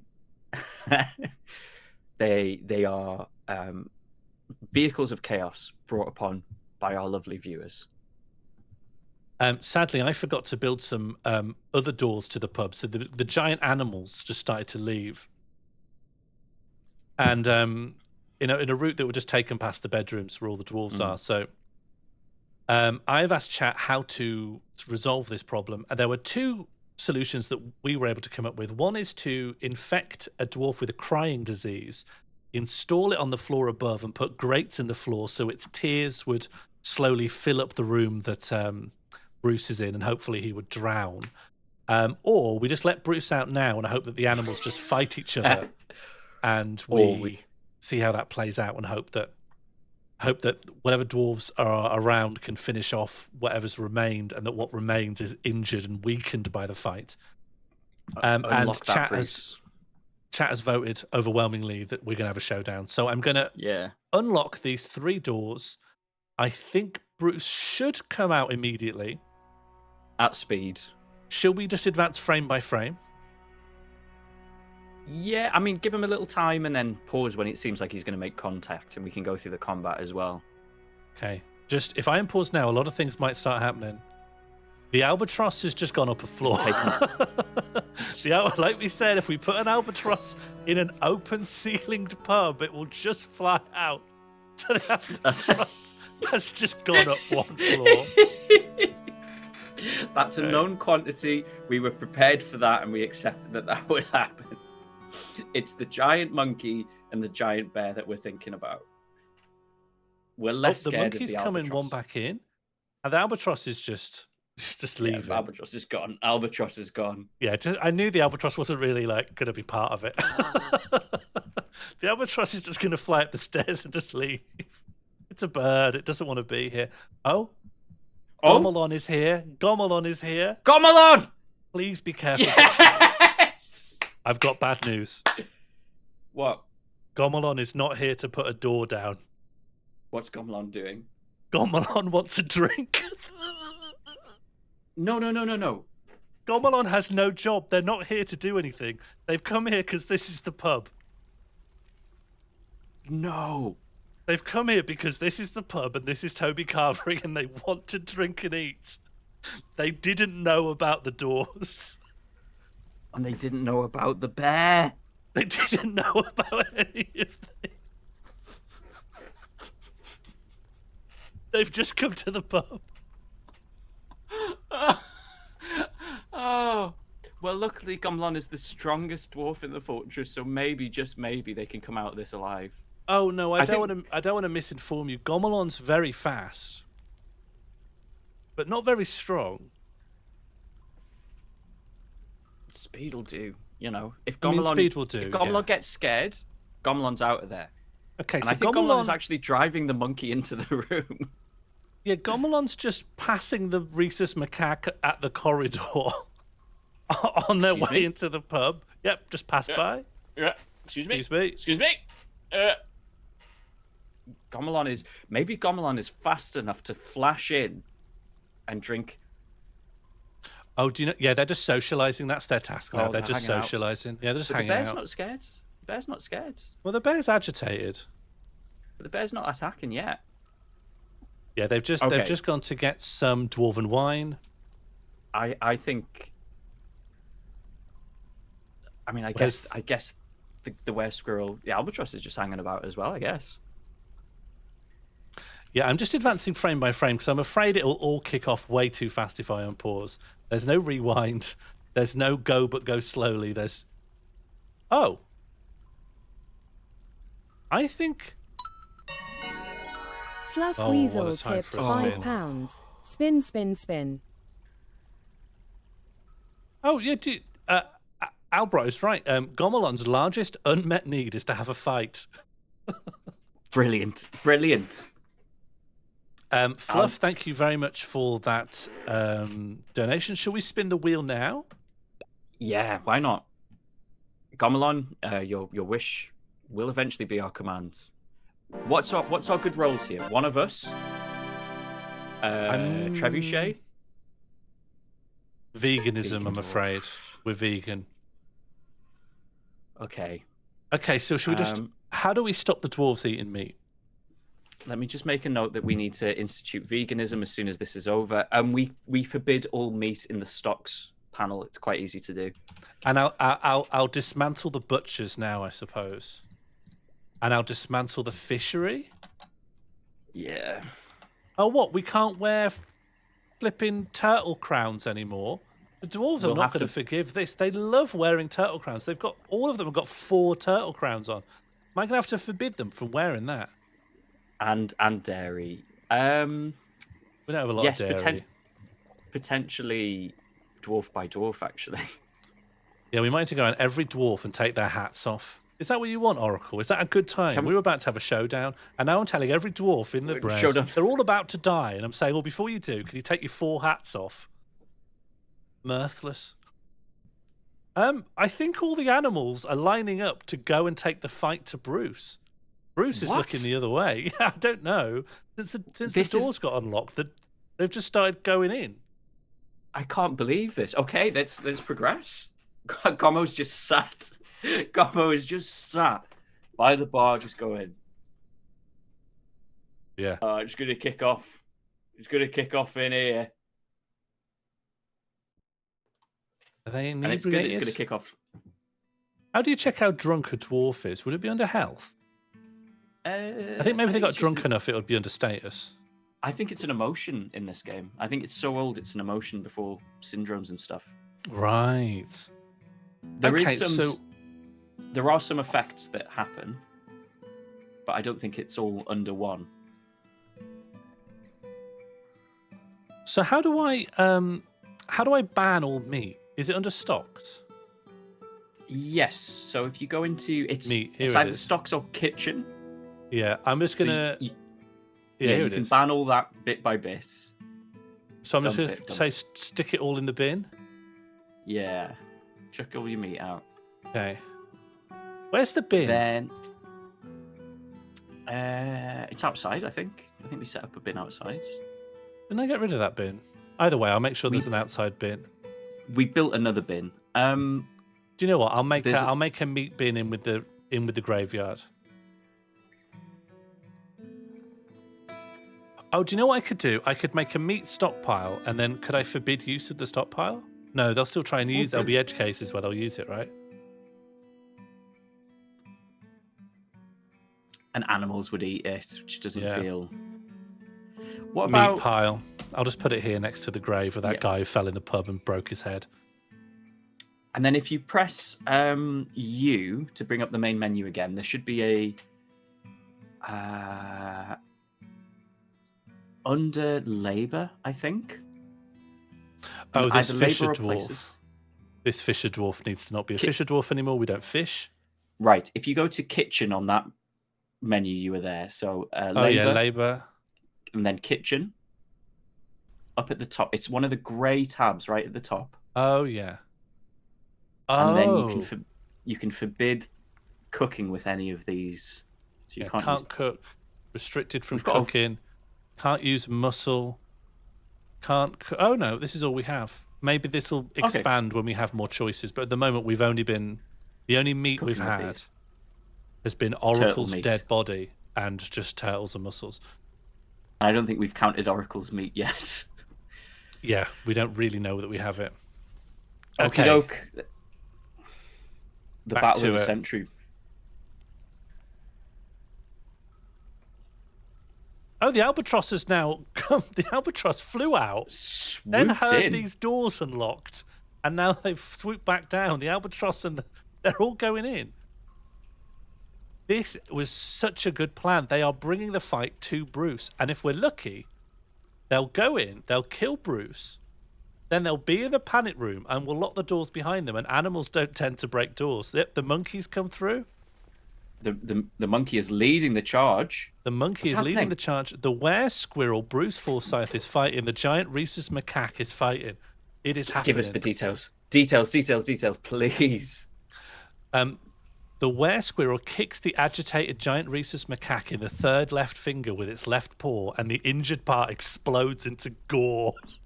Okay, so it has exploded one of the monkey's fingers with a single kick. He's got 9 more. He's got 9 more. Yeah, 9 you're more right. chances There's for plenty more to victory. go. And the bear and the albatross are coming in as well. Should I say, by the way, it kicked the finger so hard that its entire left front foot bent, tearing its skin and bruising the fat. And then the monkey tried to counterattack and just missed. So I've got very low hopes for how this is going to turn out. If you zoom out, if you go back to the combat menu and you select the were squirrel option there with the magnifying glass, and then you press full stop to increment, it should just tell us all the different things that the were squirrel does. Oh, okay. So we can as they watch happen. this. I think it's how it used to work. I don't think I can increment time in this view. No, I think time is permanently paused in this That's view. a shame. That is a shame. We'll have to just see how this pans out and then come back to a bit of blood on the floor of the monkey, but nothing.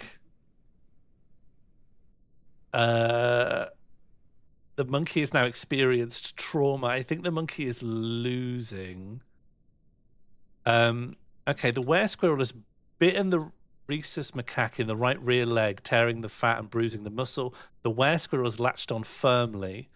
But the rhesus macaque has grabbed the were squirrel by the lower left leg with her left front foot.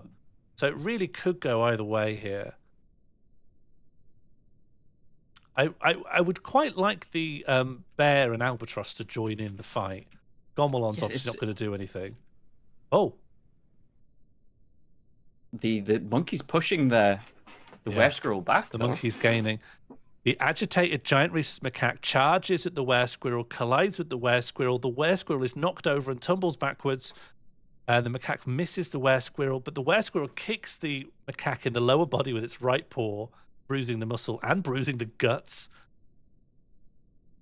Oh no, the were-squirrel scratches the macaque in the head, tearing the fat and bruising the muscle. The force twists the neck, tearing the skin. The were-squirrel charges at the macaque. The macaque looks surprised by the ferocity of the were-squirrel's onslaught. The were-squirrel is knocked over and tumbles backwards. No, I think the macaque is being absolutely bodied here. Uh-oh, that's some guts. That's a nose. It's torn off its nose. Yeah. Yes, the were-squirrel is torn off the monkey's nose. If you keep incrementing, it might fly through the air for a bit. Oh yeah, there it goes. That's the nose flying away. Okay, that's the nose is still flying through the room. There is a massive pool of rhesus macaque. Can the bear get in there, please? This is not going well. Is the were-squirrel even bothered? I think it got bruised in the gut. It got bruised in the gut a little bit. If you look at the macaque, this is what the macaque is feeling now. Check the health on the macaque. Check the health on the macaque. They're bleeding, they're terrified, they're afraid, they're shaken. And just to contrast that with Bruce Forsyth, doesn't feel anything healthy. So this is going very poorly. The health on the macaque is bleeding, slight pain, tired, trouble breathing, cannot stand, and has slightly lost their ability to grasp. Okay.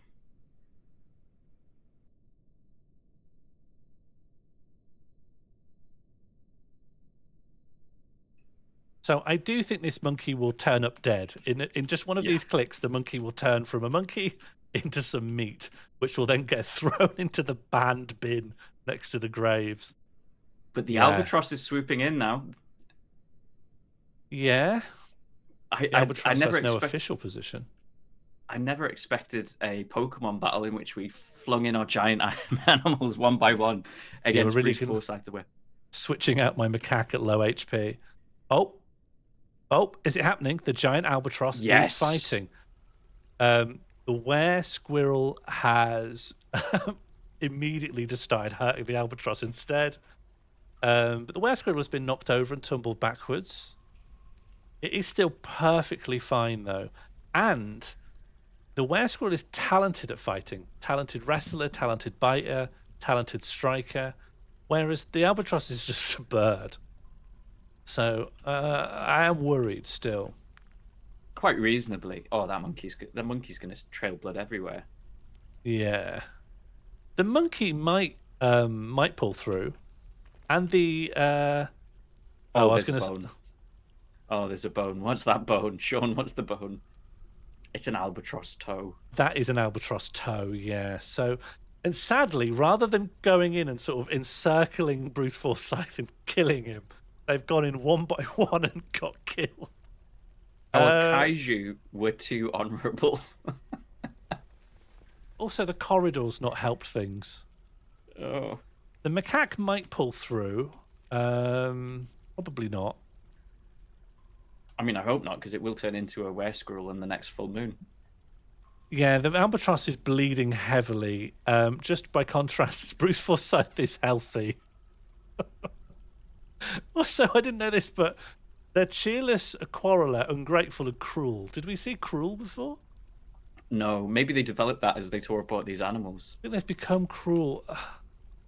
This were-squirrel is actually extremely deadly. For contrast, giant animals can normally kill a dwarf. So the fact that this is dealing with two giant animals in a row while not breaking a sweat really means we can't let Bruce Forsyth get out. And it is a real shame that we can't even use this meat to feed the dwarves. Well, it's tainted meat. We'd have to really cook it.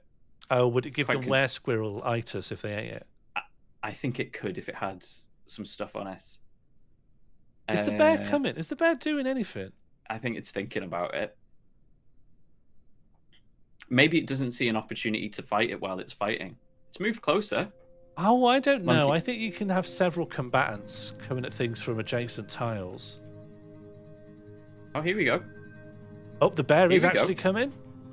I think it's going to arrive just in time for the albatross to die. Let's see what the state of the albatross fight is. Yeah, unconscious. We're looking for purple text, which usually tells you if something's really bad that's happened.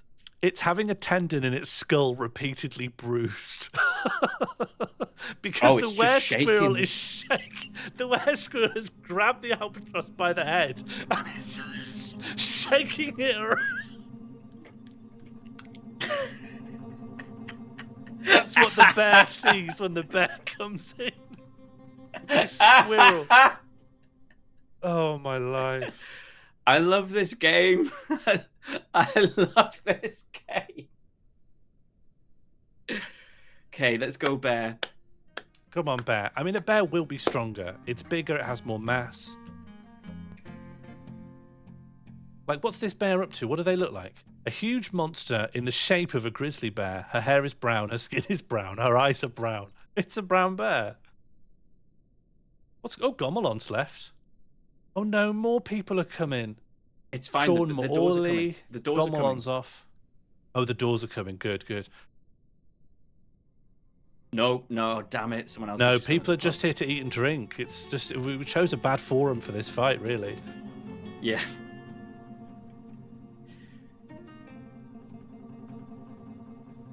Oh, yeah, there the it albatross is officially dead.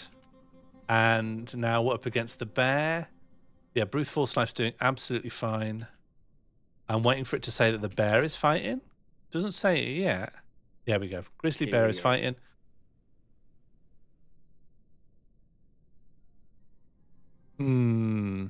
I don't think the bear's going to survive. The were-squirrel just keeps finding a bit of flesh and latching its teeth onto it. The bear has managed to break the grip a couple of times. Oh!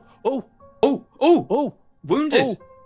It's Bruce bleeding. Forsyth is bleeding. How's the bear doing? Also bleeding. So there's everything in it. Okay, let's check on exactly what actions are being taken here. The bear has charged Bruce Forsyth. The squirrel's jumped away. It's very much a kind of tete-a-tete where the were-squirrel will clamp onto the flesh. The bear will shrug it off, charge at it, and knock the squirrel over, and then it repeats. Can we check what the wound is on Bruce there? Yeah, what wound? So they've lost their ability to grasp. They have no wounds, are only Of course, we need to diagnosed by a evaluate doctor. And I'm not letting Bruce Forsyth near our hospital. this. If you go on description, it'll tell us what's been. The right Yeah, upper arm is cut open. It's right okay. upper arm, and compare that to. Oh God. Oh. Okay, so the bear's in a. Let's compare the two wound descriptions. Has a cut in the right upper arm, whereas the bear.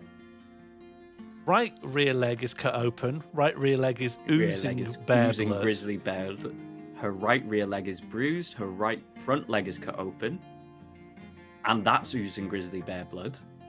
And my favourite is the last sentence. Her guts is bruised. Her guts is bruised in the chat, please. Yeah, please. That's the one thing we didn't want to happen.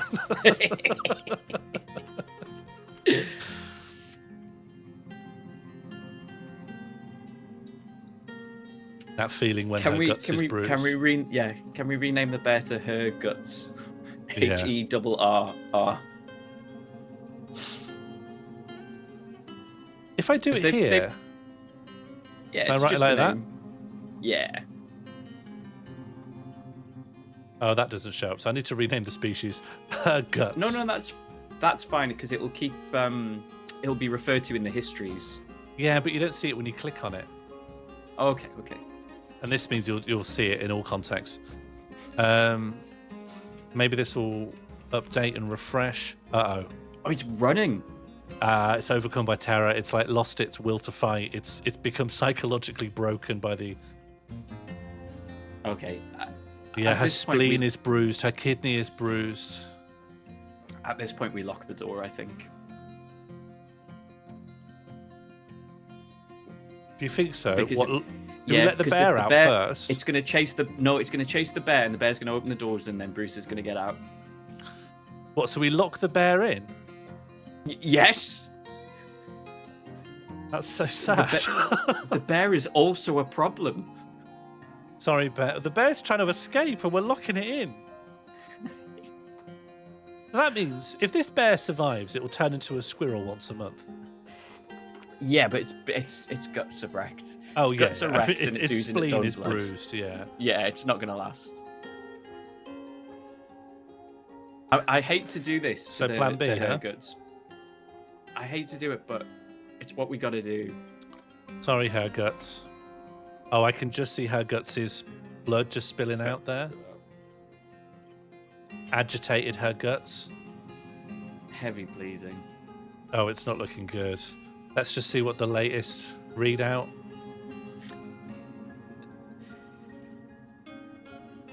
Yeah, her guts has fallen over. Her guts got knocked unconscious because the were squirrel scratched her so hard on the head she lost consciousness. And then after her guts fell over, Brute Force just kept biting her on the head.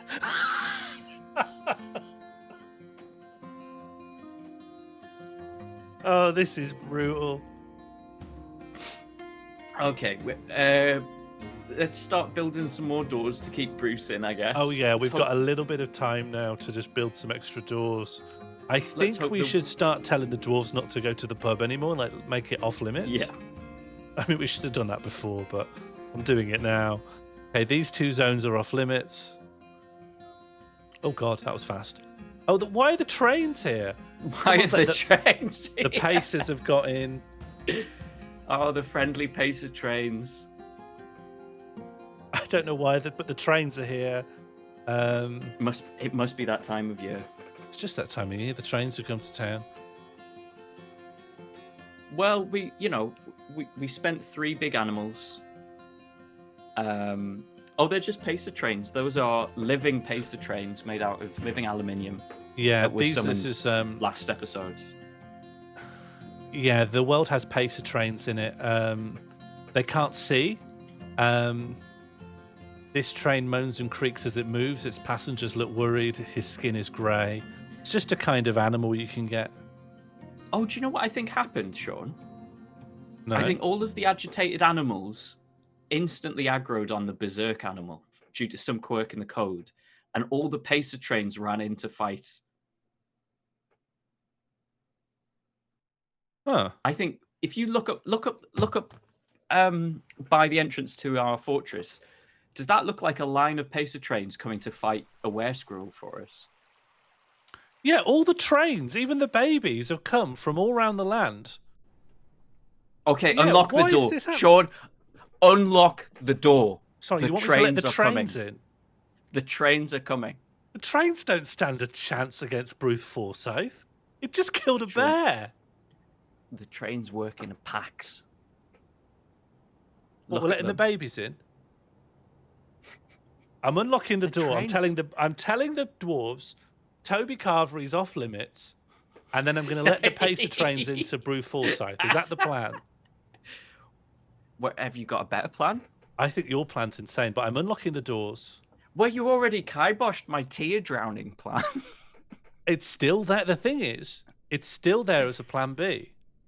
Once the Okay. combat thing has resolutely failed, we can try and drown Bruce Forsyth in tears.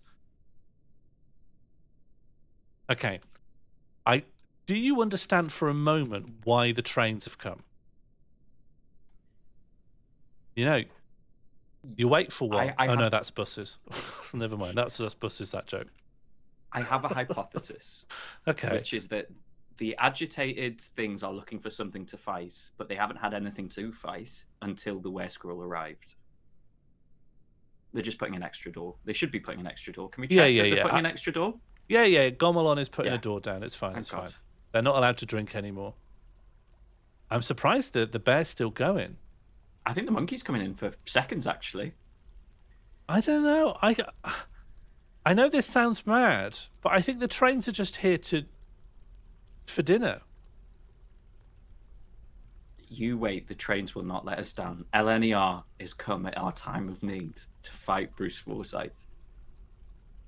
Well, I don't really understand it. The monkey's coming back. The monkey really is coming back, seriously injured. No nose. This is the monkey that lost their nose, I'd say, about 20 seconds ago. Can we rename the monkey Captain Tom? Yeah, sure. Can I ask why? Because it's a hero. Yeah, very good. Captain Tom made the ultimate sacrifice so that Toby Carvery could afford its operational costs. Oh, do you know what? I don't know how, but I feel like Bruce Forsyth got an injury then. Oh, it might just be the old injury again. How are things looking over here? Bruce will be bleeding.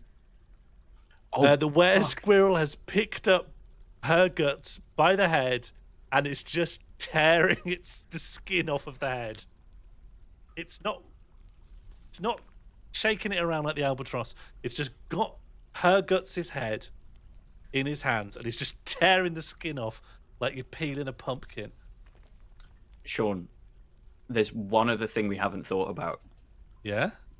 Because Bruce Forsyth has been cut open and it's a were-squirrel, so it's bleeding. Yeah. The blood contains the virus for lycanthropy. Yeah. So if that blood gets on stuff, the infection will spread. But I think anything that goes into that room is it has never to be allowed locked in. out. Oh no, Yeah, the macaque. absolutely. But I don't think it sustained that injury against the macaque. Yeah, I think it sustained the injury against the bear, so we're fine for now. What are you doing? Hey. Oh no, Mighty Fighty Shushbugs is trying to come in and clean the room. Not now, Mighty Fighty. Okay. How do I stop Mighty trying to clean the room? He's noticed one of the rooms is full of blood and he's trying to come and clean it. You recruit Mighty Fighty to a militia and you station him outside. Okay. We're going to have our... So firstly, we need a captain of the guard so that we can even have a militia. Sorry, Mighty Fighty. You're being recruited to the militia. Mighty Fighty Shushbugs is captain of the militia. I'm going to make one new squad that just contains Mighty. No uniform needed. It just contains Mighty. And your job... And you station him outside. Yeah, it's just to patrol the mezzanine of the pub. You just walk from here to here and then back again, okay? Mighty, that's your job. And your schedule is you are always ready, right? No, constant. Yeah. Yeah, ready. And that means they do their thing constantly, right? Should be. Okay, so if that has worked, Mighty should turn around and just start walking around the mezzanine. Because if they try and clean the pub, and they should stop clean, I think. Mm-hmm. All right. Store item in bin. Well, that's close. Oh, because they're on duty, then they don't need a copper they're going to pick. put the stuff away. Okay, great. So just drop it by the monkey, will you? That's one of our two picks. And it's going to keep the doors jammed open as well. So that's one less door. You've jammed open one of the doors with your pick. At least they're overcome by terror. So they realise they've made a mistake. What did happen there?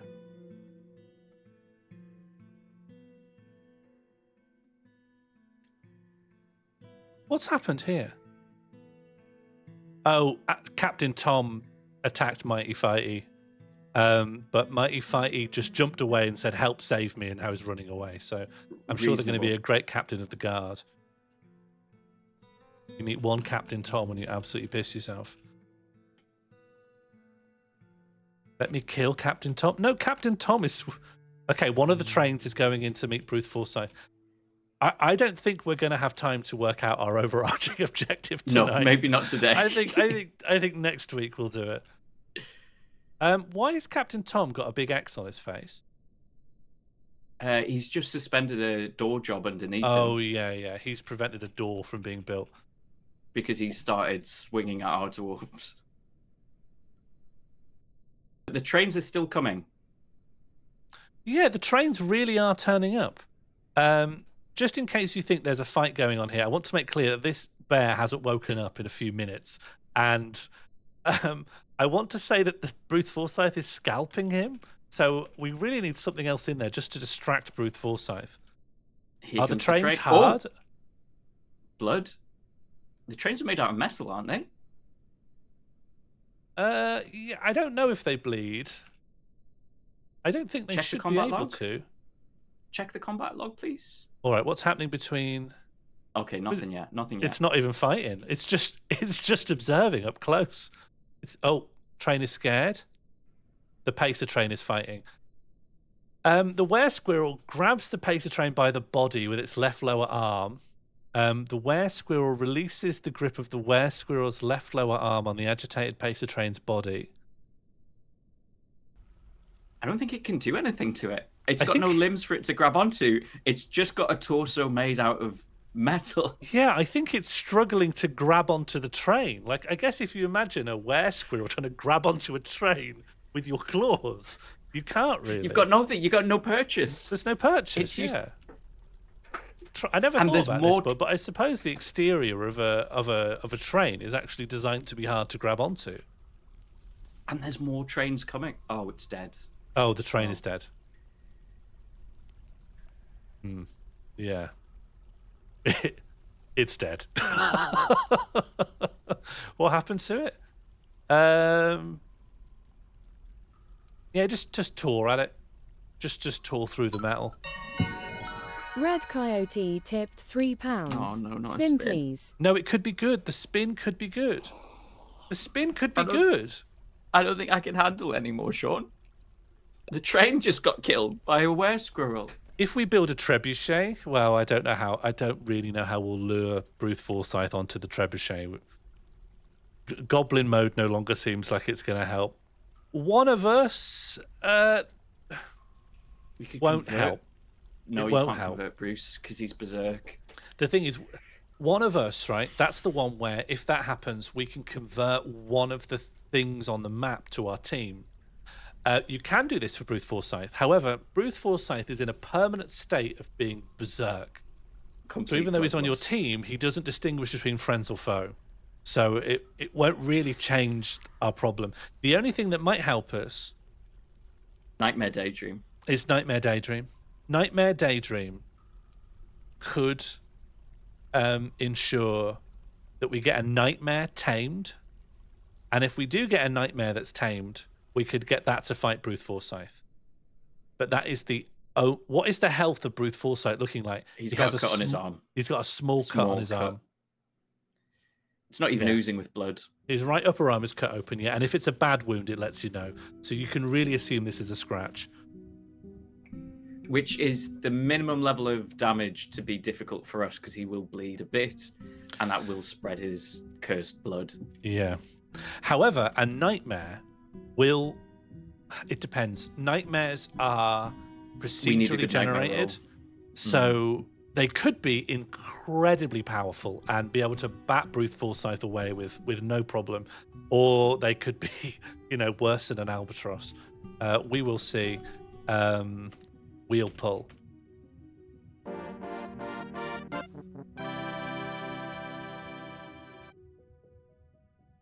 It's a trebuchet. It's not nothing. How can we leverage it? See, we could build a trebuchet. Oh, where could we build a trebuchet that's remotely useful for us in this situation? Not really anywhere. We commit to build a trebuchet. We could build a flipper in the Toby Carvery and then hope that it flips him when he comes out. I think it would just flip him up to the top of the mezzanine, thus getting him further embedded in the... But he would impact with the ceiling at one point. Yeah, I mean, we could try and get him in a position where we keep trebucheting him, I suppose. Look, it's our best bet, because the pacers aren't helping. The bear's unconscious. Yeah, the pacers are just going to get slaughtered one by one. Oh, thank you, I have to Brooker Smith. complete. My brain is utterly fucked. The timing on the trebuchet is going to be so difficult. We're going to have to put a pressure plate to trigger it. The way you build a trebuchet is just by constructing a flip bridge. Like a drawbridge. But then we need a pressure plate somewhere where a lot of things will walk over it. So like the main thoroughfare or the animal pit. And then just hope that it lines up. Like it's not easy to hit them with it. Not least because Bruce Forsyth will move at the speed of sound. Bruce Forsyth so fast. The way it can be a pressure forbid plate. The pick, Sean. Forbid the pick. Yes, don't pick up this pick. We don't need it. Don't try and pick it up. Don't try and clean it away. Because there's a dwarf here who's like, oh well, this is Clell Pickle, and he's just come to build a door. But a dwarf will be along to like, oh, Mighty's left his pick over here, and then Bruce Forsyth will rip his head off. If someone will say, Mighty, where did you leave your pick? And Mighty will say, oh yeah, I just left it in the corridor by the pub. And just by this train. Oh, okay, I'll go. Yeah. I'll go tidy that up, actually. Yeah, what are you doing, Mighty? I'm just walking backwards and forwards on the pub mezzanine. Did you see anything interesting? Yeah, there's a few trains in Toby Carvery. What's that room beyond the Toby Carvery? I hear noises there sometimes. No idea. It's just the wet room. Can someone build a sign that says, this is not a place of honor?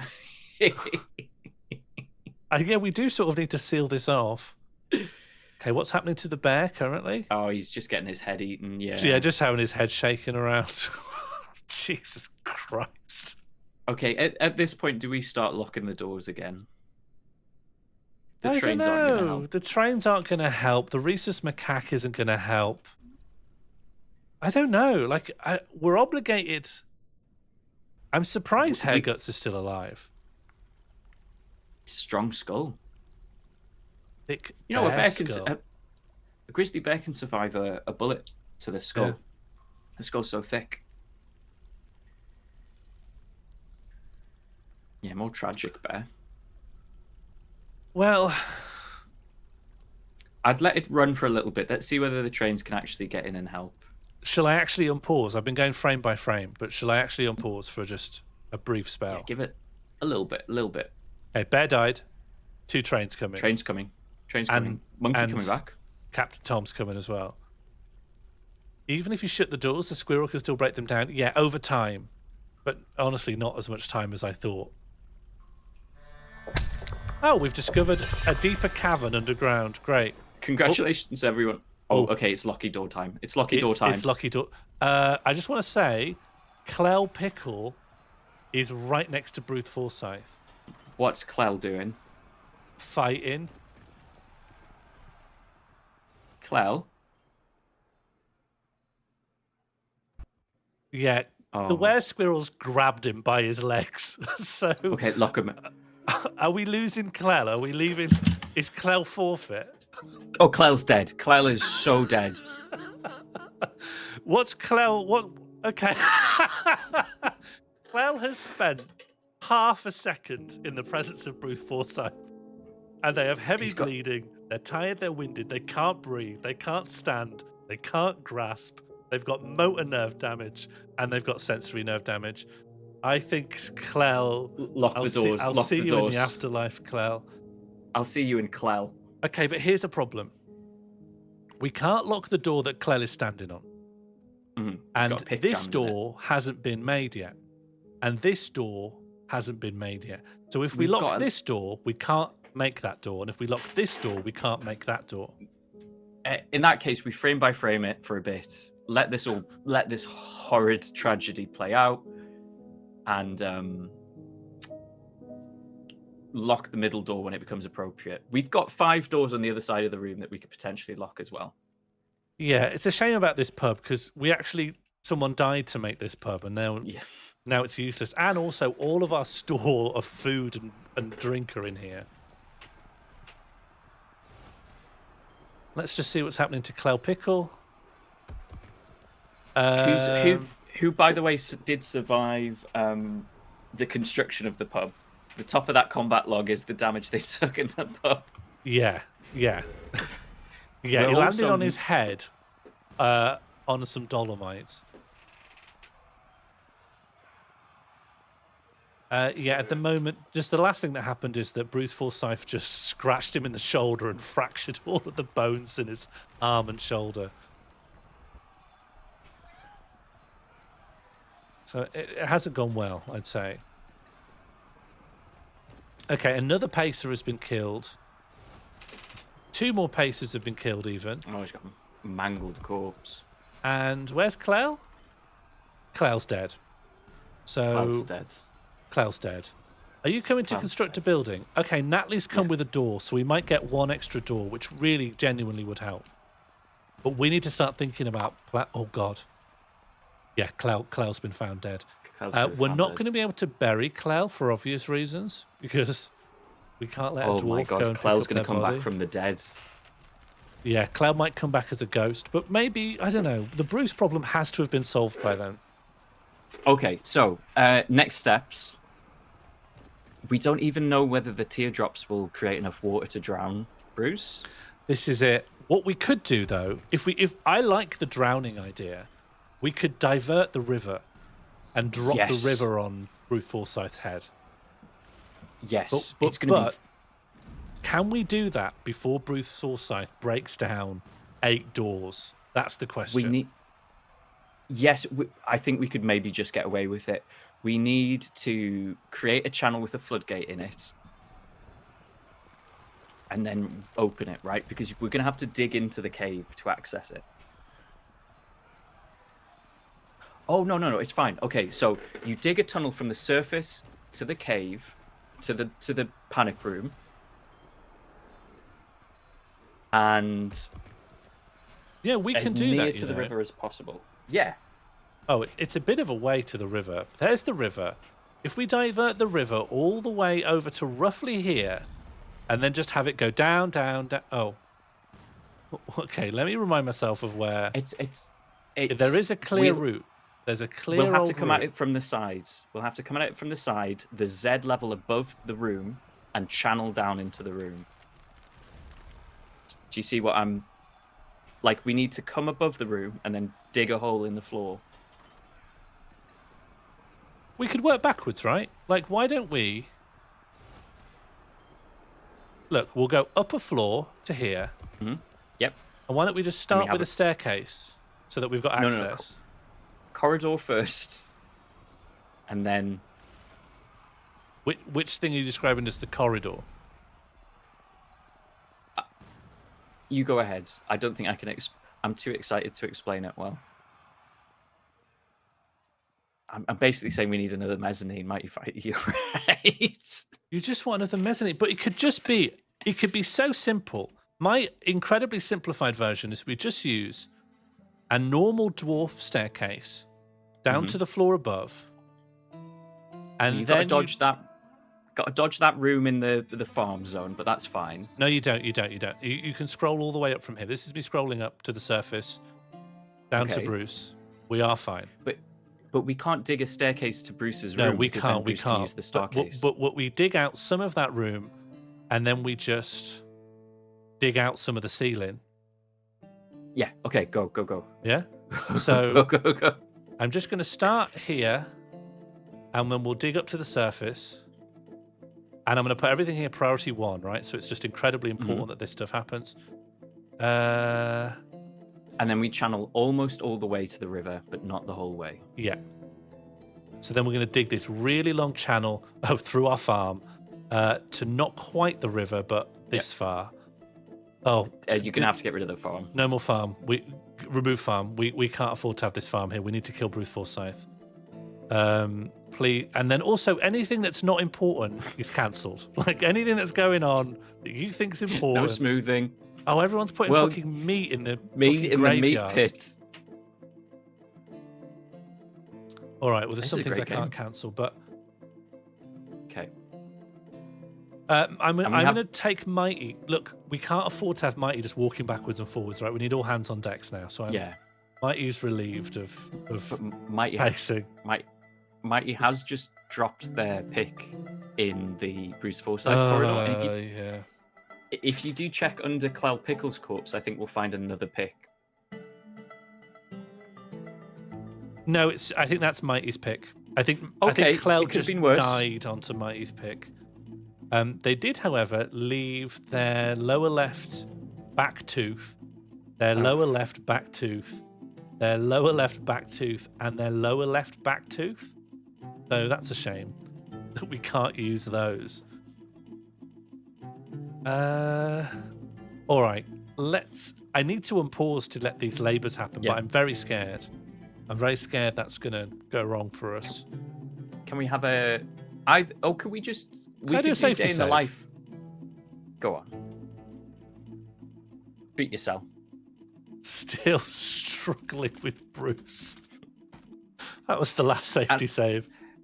And I think genuinely, like, maybe 5 minutes have passed in game time, like in the universe time. I think it's been seconds, honestly. I've been advancing by frames. But now I'm going to Okay. advance by seconds.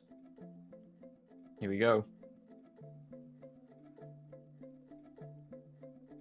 Okay, so Captain Tom is fighting Bruce Forsyth again. We've got an extra door. That's good. I'm hoping someone will come and do this door. I'm making this door top priority. There is a Brilliant. stonecutter coming with this door. Oh, the trains want to get in, but I'm not letting it.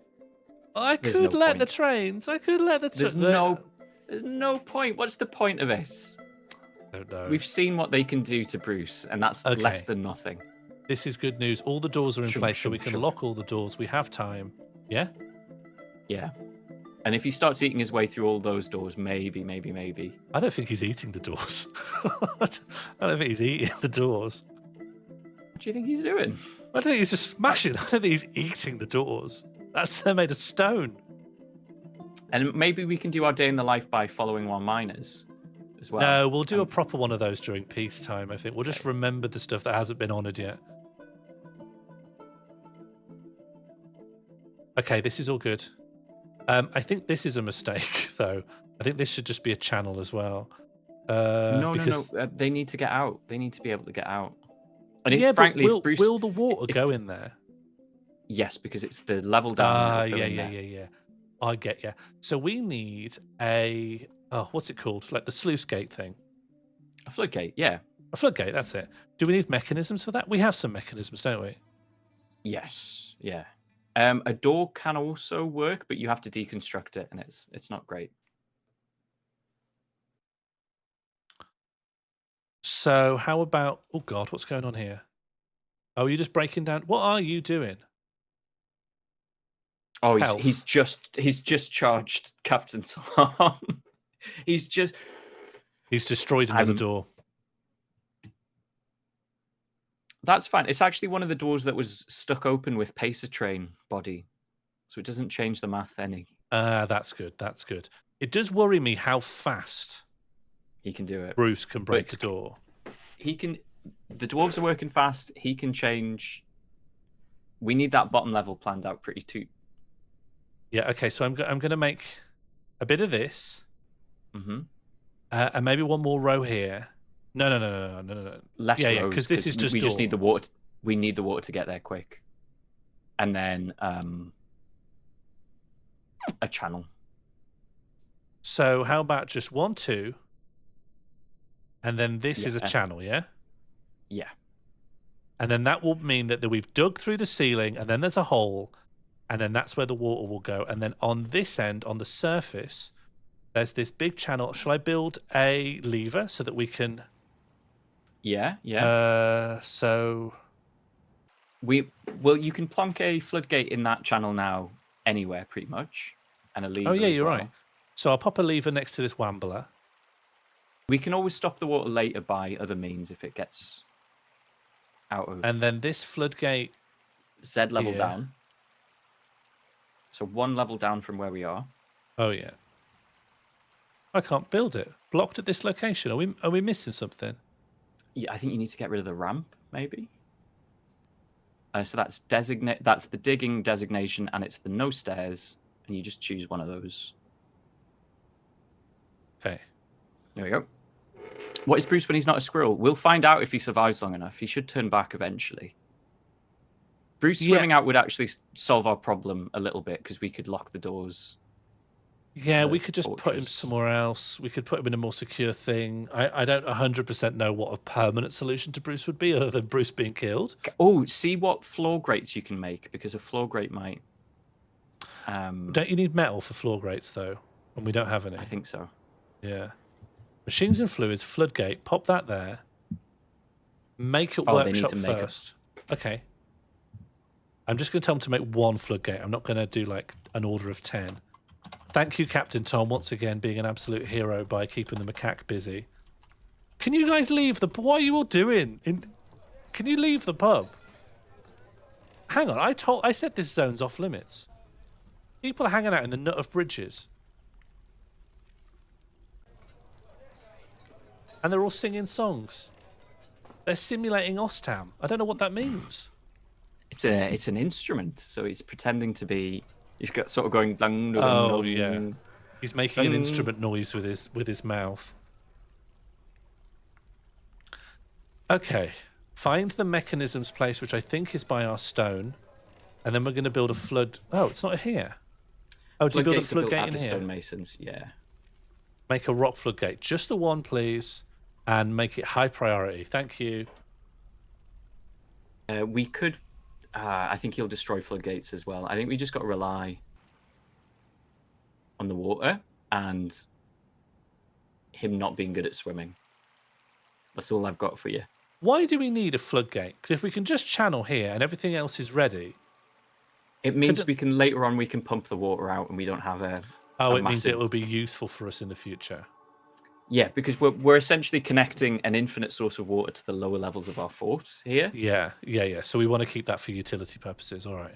Okay, someone's coming to mine this out, and hopefully, or rather like, yeah, here we go. So you can see the blood splatter and a rock. So that's Bruce's lair.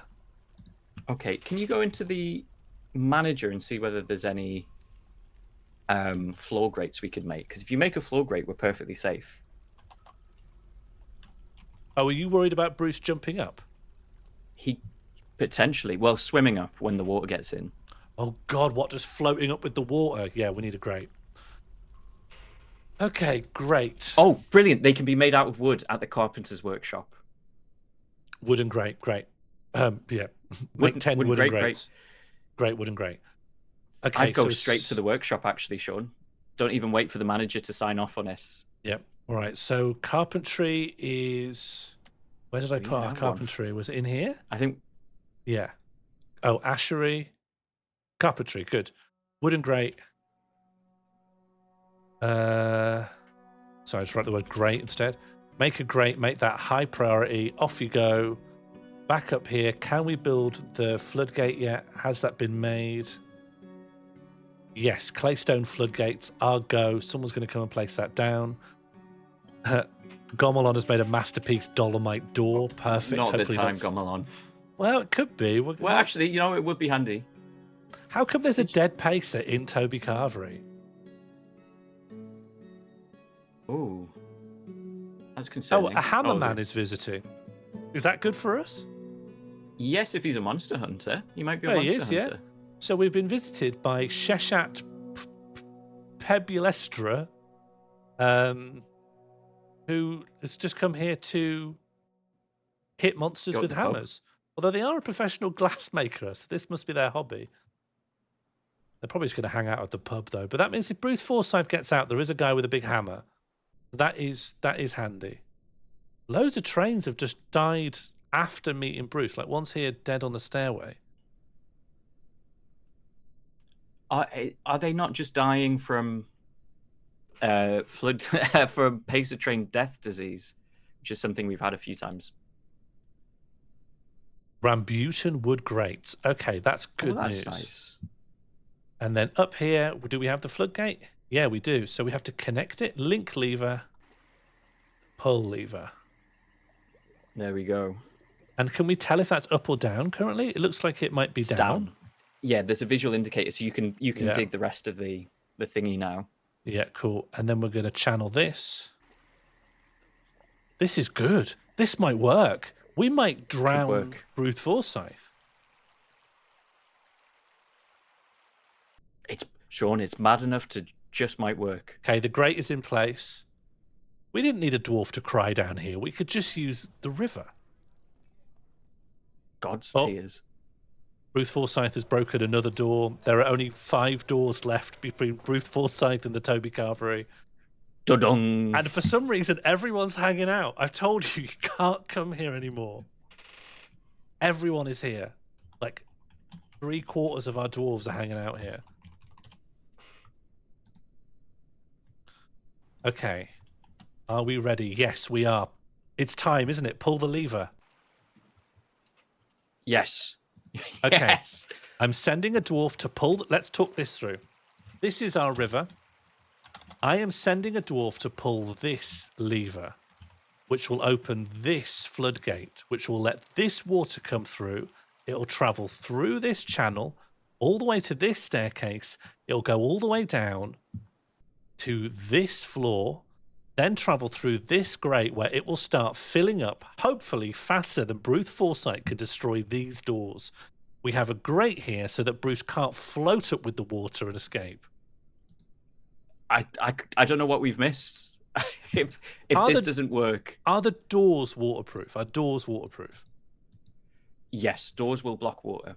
Then I think I don't know. I think it should be okay. Pull the lever. Oh, high priority. Pull the lever, and then I'd like to see who's pulling it. It'll come up in tasks, won't it? Oh, here we go. Oh. Anus is pulling the lever. Okay, here comes the water. Again, Water for is copyright flowing. reasons, we can't do it. But can please imagine the bit in Lord of the Rings where they they remove the dam to get rid of the orcs. All the Water is trees are coming. wandering around. Water is coming. And down. And down and down and down and down and down. Here we go. Brucey bonus. Look at it. It's made dead animal soup. It's not awful. Like, it's not super full yet. Oh, the outpost Not now. liaison is coming. A diplomat now, has come to Bombrat. see how our fort is coming along. Not now. I'll see to you in just a moment. Can you check on? It is relieved seeing a waterfall.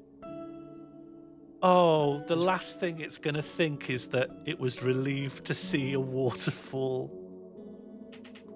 It didn't feel anything after seeing the dwarf Clell Pickle paper sculpt die.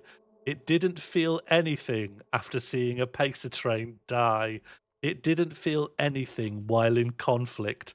It didn't feel anything after seeing a giant rhesus macaque die. It is relieved being near to a waterfall. Good night, Bruce. You've been a lot of fun.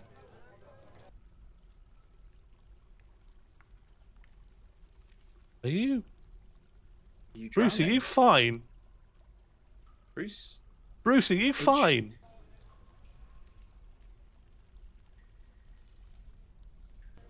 Bruce, are you just fine? It might be. Let it run for a bit. We still might. Well, have I some don't want to time. miss the diplomacy. Let's discuss your situation. The Yeah, I don't world wanna is talk- the same as ever. Well, buckle in. We need iron. We need yeah. weapons or iron or something, I think. Should we just ask for anvils, though? Couldn't Have we we just... not got one in the... Anvils cost a fortune, because you're paying for manufacturing. Let's just ask for raw iron. Yeah, you're right. All right. Okay. Blocks, is it? Blocks of iron? Metal bars? Bars, yeah. Okay, done. Is that enough? Yeah, I can't think what else we might need. Next year, they're going to want sheet and toys. We can probably make some toys out of wood or something. We can do like toys. Toys is easy. That. Yeah, Toys we can is fine. jewel encrust some toys. All right. Okay. Let's just let it... Let's just... If Bruce dies, I think we can hang our hats there. We will remember what we're still due to do from the wheel, and we'll do it next stream. Apologies to anyone whose wheel stuff didn't get around to. I hope you could appreciate the Bruce Forsyth stuff as really kind of became a big issue for us.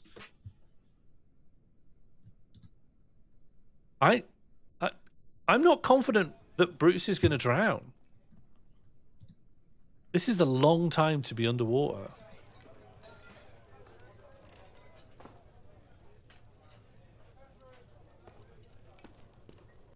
I think he's just in here. I think he's just floating in here. Do you know how when like at the end of a Resident Evil game, they just show the specimens floating in little tubs are suspended in water? I think he's just in there. I think if it ever gets drained, he'll just come out and kill us. But for now, he's floating.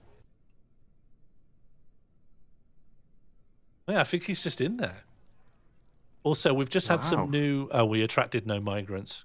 Can't think why.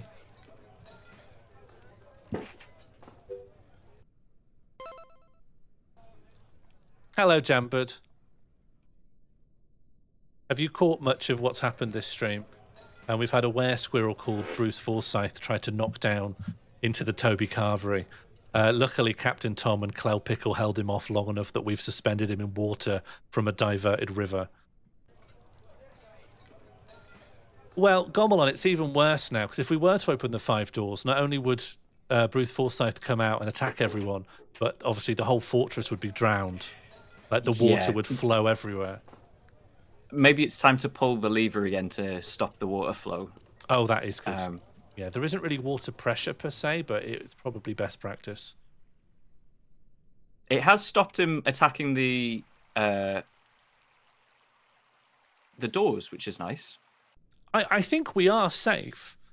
I just also believed this would kill him, but it hasn't. So I'm going to pause again and. Oh, let's pause after that's gone back down. Yeah, so that's gone back down.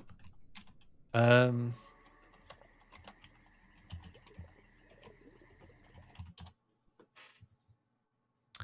this does mean I think it's safe to reopen the Toby Carvery. What do you think?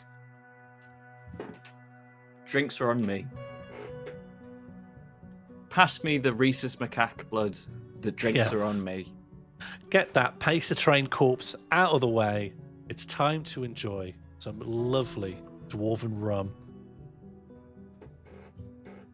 Problem delayed. Cheers, everyone. Cheers. Just never open that door and we'll be sound. Oh, what's behind that? It's staff. staff toilets. Really, because it smells like a dead albatross. Yeah, staff toilets. I don't know what to tell you. Oh, here we go. Thank you for tuning into MorlFortress episode 2. We will get round to the wheel spins that we couldn't fit in this stream. And of course, the thing that we intended to be the capstone of this stream, which is working out what is our long-term objective, what are we trying to do. We will, now that this problem is resolved, we'll create some more next week. Now that this uncomfortable Wereby situation is behind us. Well, we think. I don't know.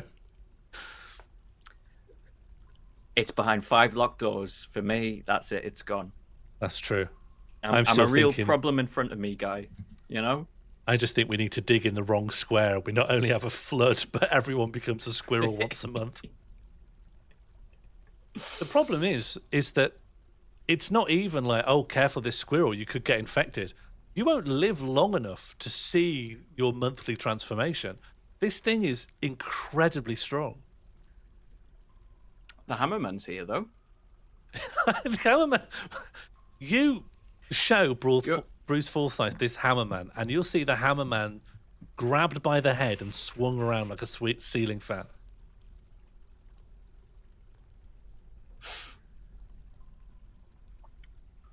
And that's an image we can all go to sleep to. Yeah. Sweet dreams, everyone. And whatever you do... Thank you for joining us. Yeah. Whatever you do, don't dream of Bruce Forsyth.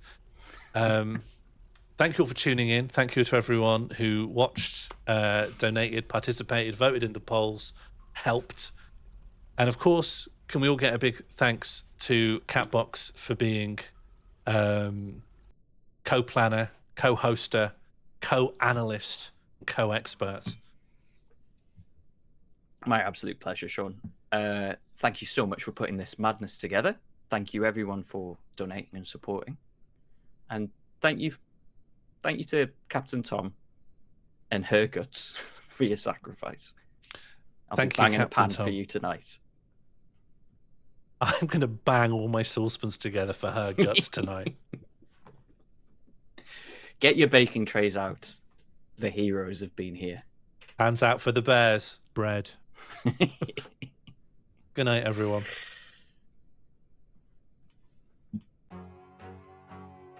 See what the state of the albatross fight is.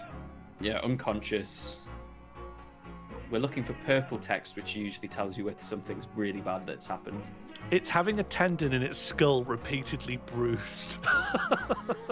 Because it's the were just squirrel shaking. is shaking. The were squirrel has grabbed the albatross by the head and is shaking it around. That's what the bear sees when the bear comes.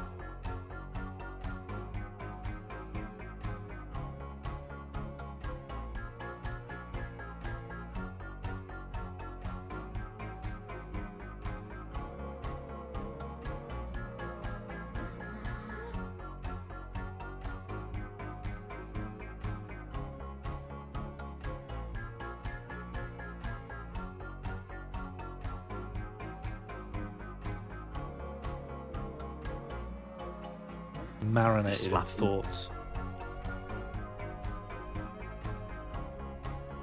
All right. I'll see you later. Can we say enjoy from our Toby family as our sign off? I'd quite enjoy that. Yeah, okay. Should we try? It probably won't work because of delay, but do you want to try and say it at exactly the same time? Yeah, okay. Okay. Enjoy Enjoy from our Toby Toby family. family. Look, I know you don't want to do it, but all I'm asking for you is to try and use your adult brains to write a word. I know you don't want to. The thing is, and I don't think this is a conversation you're ready for yet, there's nothing wrong with the system, it's that you don't want it. You don't want to do this activity. Okay, boom, there we go. Okay, today's word. Look, I know you don't want to do it, but all I'm asking for you is to try and use your adult brains to write a word. I know you don't want to. The thing is, and I don't think this is a conversation you're ready for yet, there's nothing wrong with the system, it's that you don't want it. You don't want to do this activity. Okay, boom, there we go. Okay, today's word. See what the state of the albatross fight is. Yeah, unconscious. We're looking for purple text, which usually tells you if something's really bad that's happened. It's having a tendon in its skull repeatedly bruised. Because it's the were just squirrel shaking. is shaking. The were squirrel has grabbed the albatross by the head and is shaking it around. That's what the bear sees when the bear comes.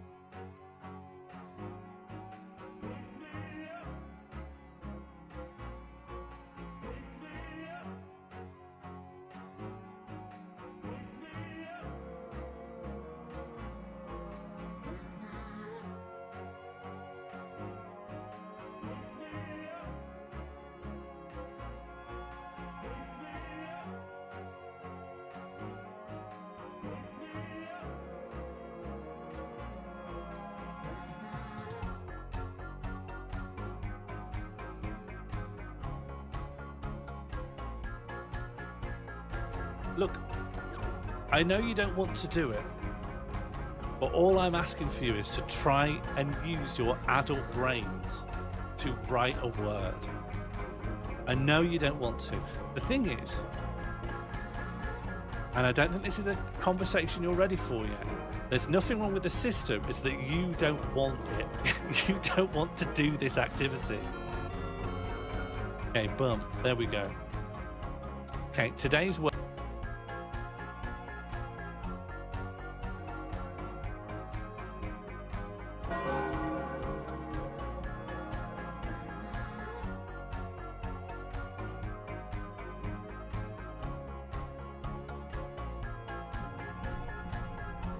Oh. Hello, and welcome to Normal Game. Look in the mirror. This is your brain on Sean Morley's game. You have tapped into a hidden reservoir of...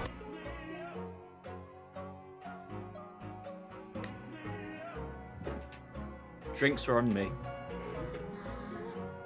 Pass me the Rhesus macaque blood. The drinks are on me. Get that pacer train corpse out of the way. It's time to enjoy some lovely dwarven rum. Problem delayed. Cheers, everyone. Cheers. Just never open that door and we'll be sound.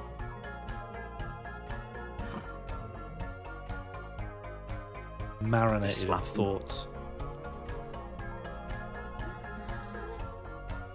All right. I'll see you later.